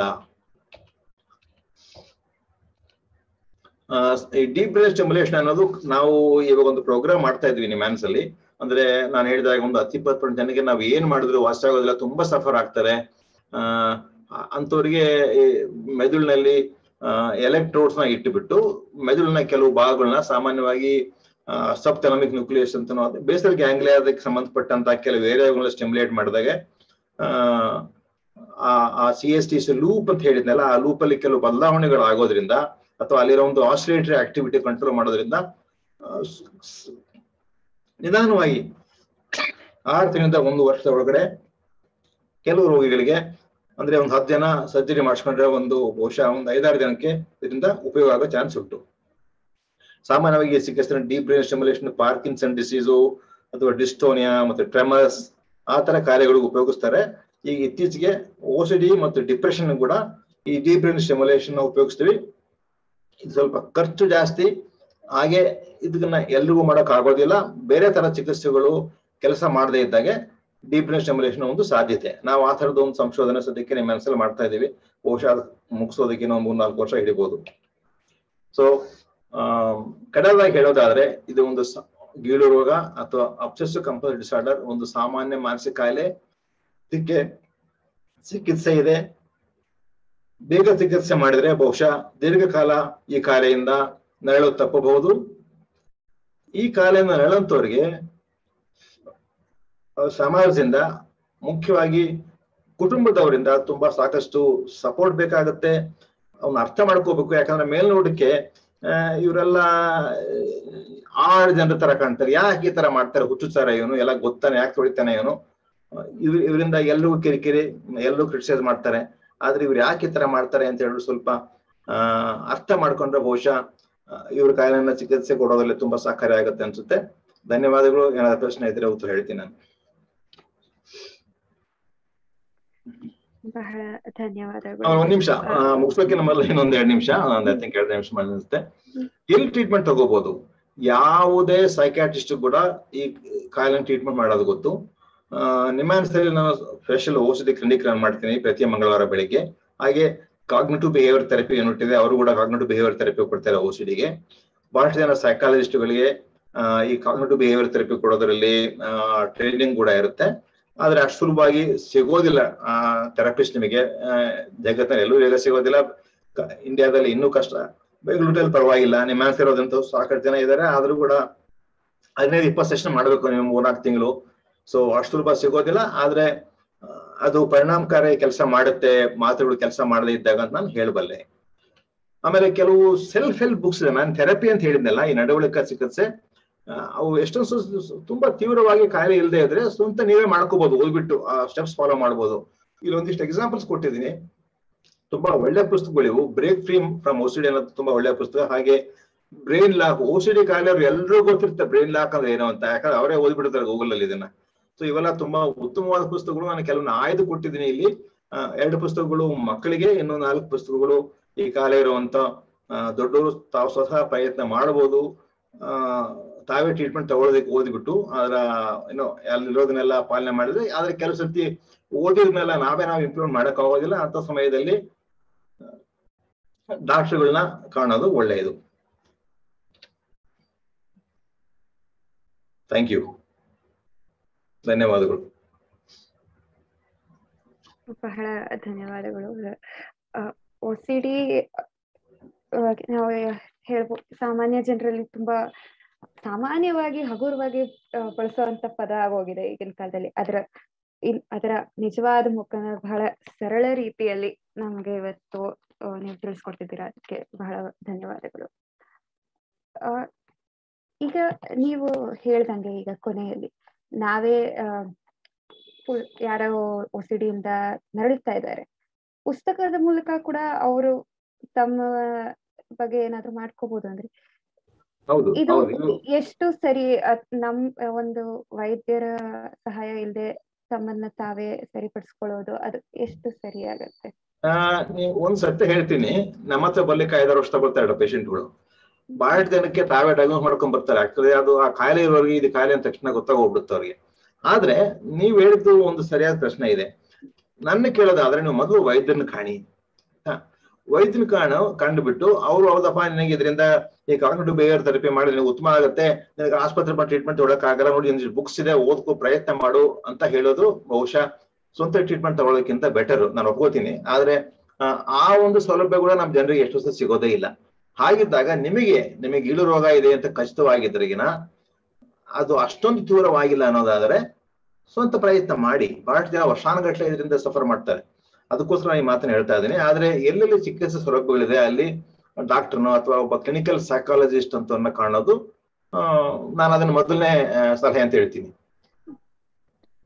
ಈಗ ತೀವ್ರತೆ ಬಗ್ಗೆ ಮಾತಾಡೋದಾದ್ರೂ ಸಾಮಾನ್ಯವಾಗೂ ಜನರಿಗೆ ಇಂಥ ಯೋಚನೆಗಳು ಬರುತ್ತೆ. ಆದ್ರೆ ತುಂಬಾ ತೀವ್ರತೆ ಹೆಚ್ಚಾದಾಗ ಮಾತ್ರ ಈ ರೋಗ ಅಂತ ಹೇಳ್ಬೋದು. ಆದ್ರೆ ಸಾಮಾನ್ಯವಾಗಿ ಆ ತೀವ್ರತೆ ಕಡೆಗೆ ನಾವು ವಾಲ್ತಿದೀವಿ ಅನ್ನೋದು ಹೇಗೆ ನಮ್ಗೆ ಗೊತ್ತಾಗುತ್ತೆ? ಅದು ತುಂಬಾ ಮುಖ್ಯವಾದ ಪ್ರಶ್ನೆ. ನಾನು ಹೇಳಿದಾಗೆ ಈ ತರಹದ ಆಲೋಚನೆಗಳು ಸಾಮಾನ್ಯ ಜನರು ಕೂಡ ಬರುತ್ತೆ ಅಂತ ನಾನು ಮಾತು ಹೇಳಿದೆ. ನಮ್ಗೆಲ್ರಿಗೂ ಬೇಡವಾದ ಲೈಂಗಿಕ ಆಲೋಚನೆ ಬರ್ಬೋದು ಕೆಲವು ಸತಿ, ಅಥವಾ ಬೇಡವಾಗಿ ಯಾವತ್ತು ಸಿಟ್ಟು ಬಂದ ಮಕ್ಕಳನ್ನ ಬಿಸಾಡ್ಬಿಡೋಣ ಅನ್ಸ್ಬಿಡೋದಿಲ್ಲ, ಸಿಟ್ಟು ಬಂದ ಮಕ್ಕಳನ್ನ. ಅಥವಾ ನಾವು ಕೆಲಸ ಎಲ್ಲ ಹೋಗ್ಬಿಟ್ಟು ಚೆಕ್ ಮಾಡಿರ್ತೀವಿ ನಮ್ ಗ್ಯಾಸ್ನ ಸರಿ ಆಫ್ ಮಾಡಿದಿನೋ ಇಲ್ಲ ಅಂತ. ನಾವು ಸ್ವಲ್ಪ ಆಮೇಲೆ ಮನಸ್ಸಿಂದ ಆಚೆ ಆಗಿಬಿಡ್ತೀವಿ. ಯಾವಾಗ ನಿಮ್ಗೆ ಇದು ಒಂದು ಮನಸ್ಸಲ್ಲಿ ಬಹಳ ಹೊತ್ತು ಉಳಿಯುತ್ತೆ ಅಂದ್ರೆ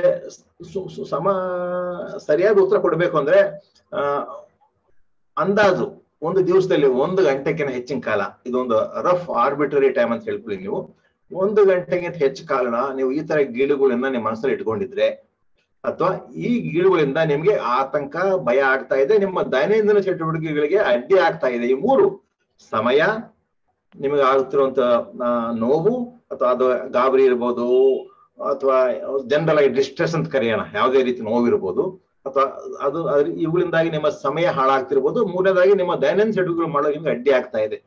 ಈ ಮೂರಲ್ಲಿ ಯಾವ್ದು ಒಂದಾದ್ರೂ ಕೂಡ ನಿಮ್ಮ ಸಮಸ್ಯೆ ಇದೆ ಅಂತ ಅರ್ಥ.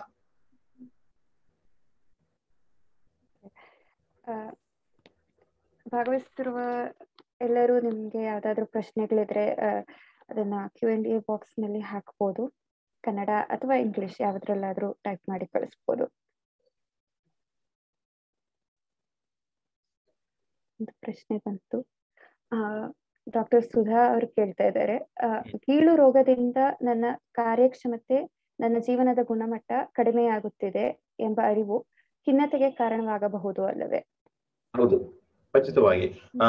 ನಾನು ಹಾಗೆ ಹೇಳ್ದಾಗೆ ಗೀಳು ರೋಗ ಇರೋರಲ್ಲಿ ಈ ಕಾರ್ಯಕ್ಷಮತೆ ಕಡಿಮೆ ಆಗೋದ್ರಿಂದ ಅಥವಾ ಜೀವನ ಮಟ್ಟ ಕಡಿಮೆ ಆಗೋದ್ರ, ಕ್ವಾಲಿಟಿ ಆಫ್ ಲೈಫ್ ಅಂತ ಏನ್ ಹೇಳ್ತಾರಲ್ಲ, ಅದು ಕಡಿಮೆ ಆಗೋದ್ರಿಂದಾಗಿ, ಆಮೇಲೆ ನಮ್ಮ ದೈನಂದಿನ ಚಟುವಟಿಕೆಗಳಿಗೆ ಅಡ್ಡಿ ಬಂದಾಗ ತುಂಬಾ ಗಾಬರಿ ಆದಾಗೆ ಸಹಜವಾಗಿ ಬಹಳಷ್ಟು ಜನಕ್ಕೆ ಖಿನ್ನತೆ ಬರುತ್ತೆ. ಖಿನ್ನತೆ ಮತ್ತು ಗೀಳು ರೋಗ ಒಂದಕ್ಕೊಂದು ತುಂಬಾ ಆಪ್ತಾವು. ಒಂದಿದ್ರೆ ಇನ್ನೊಂದಿರೋ OCD ಇದ್ರೆ ಡಿಪ್ರೆಷನ್ ಇರೋ ಚಾನ್ಸ್ ತುಂಬಾ ಜಾಸ್ತಿ ಇರುತ್ತೆ. ಅದರಲ್ಲಿ ಬಹುತೇಕ ಸಮಯ ಖಿನ್ನತೆ OCD ಇಂದಾಗಿಯೇ ಆಗಿರುತ್ತೆ ಅದು.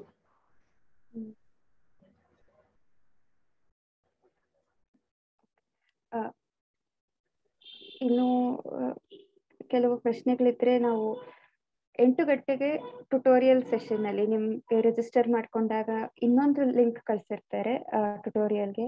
ಆಗ ನೀವು ನೇರವಾಗಿ ನಿಮ್ಮ ಆಡಿಯೋ ವಿಡಿಯೋ ಆನ್ ಮಾಡಿಕೊಂಡು ಪ್ರಶ್ನೆಗಳನ್ನ ಕೇಳ್ಬೋದು. ಇವತ್ತಿನ ಉಪನ್ಯಾಸ ನಮ್ಮ ಯೂಟ್ಯೂಬ್ ನಲ್ಲಿ ಲಭ್ಯ ಇರುತ್ತೆ. ಇವತ್ತಿಂದ ಅಷ್ಟೇ ಅಲ್ಲ, ನಮ್ಮ ಹಿಂದಿನ ಉಪನ್ಯಾಸಗಳು ಅದು ನಿಮ್ಗೆ ನೋಡಕ್ಕಾಗಿಲ್ಲ ಅಂದ್ರೆ ನಮ್ಮ ಯೂಟ್ಯೂಬ್ ಚಾನೆಲ್ ನಲ್ಲಿ ಅದನ್ನ ಕೂಡ ಮತ್ತೆ ವೀಕ್ಷಿಸಬಹುದು. ಈ ಉಪನ್ಯಾಸ ನಿಮ್ಗೆ ಇಷ್ಟ ಆಗಿತ್ತು ಅಂದ್ರೆ ಅನುಜ್ ಮಲ್ಹೋತ್ರಾ ಅವರ ದ ಸರ್ಪೆಂಟ್ ಆಫ್ 1000 ಕಾಯಿಲ್ಸ್ ಎಂಬ ಪ್ರದರ್ಶನ ಇದೆ, ಅದನ್ನು ಕೂಡ ತಪ್ಪದೆ ನೋಡಿ. April 15ರಂದು Hamlet live Chanakya Vyas ಮತ್ತು ಪ್ರಸಾದ್ ಚೆರ್ಕೆಡಿ ಅವರ ಹ್ಯಾಮ್ಲೆಟ್ ಲೈವ್ ಅಂದ್ರೆ ಕನ್ನಡ ಪ್ರದರ್ಶನ ಇದೆ. ಅದಕ್ಕೆ ಕೂಡ ರಿಜಿಸ್ಟರ್ ಮಾಡ್ಕೊಂಡು ಎಲ್ಲರೂ ಪಾರ್ಟಿಸಿಪೇಟ್ ಮಾಡ್ಬೋದು. ಚಾಟ್ ಬಾಕ್ಸ್ ನಲ್ಲಿ ಕಳಿಸಿದ್ದ ಫೀಡ್ಬ್ಯಾಕ್ ಫಾರ್ಮ್ ನ ದಯವಿಟ್ಟು ಎಲ್ಲರೂ ಫಿಲ್ ಮಾಡಿ ಕಳಿಸಿ. ನಿಮ್ಮ ಅನಿಸಿಕೆಗಳು, ಅಭಿಪ್ರಾಯಗಳು ನಮಗೆ ಬಹಳ ಬಹಳ ಮುಖ್ಯ. ಇದನ್ನ ಹೇಳ್ತಾ ಈ ಬಹಳ ವಿಷಯಗಳನ್ನ ನಮಗೆ ತಿಳಿಸ್ಕೊಟ್ಟಿದ್ದ ಡಾಕ್ಟರ್ ಜನಾರ್ದನ್ ರೆಡ್ಡಿ ಅವರಿಗೆ ತುಂಬಾ ಹೃದಯದ ಧನ್ಯವಾದಗಳು. ಭಾಗವಹಿಸಿದ ಎಲ್ಲರಿಗೂ ಇನ್ನು ಅರ್ಧ ಗಂಟೆಯ ನಂತರ ಟ್ಯುಟೋರಿಯಲ್ ನಲ್ಲಿ ಮತ್ತೆ ಭೇಟಿಯಾಗೋಣ. ಎಲ್ಲರಿಗೂ ನಮಸ್ಕಾರ. ಧನ್ಯವಾದಗಳು.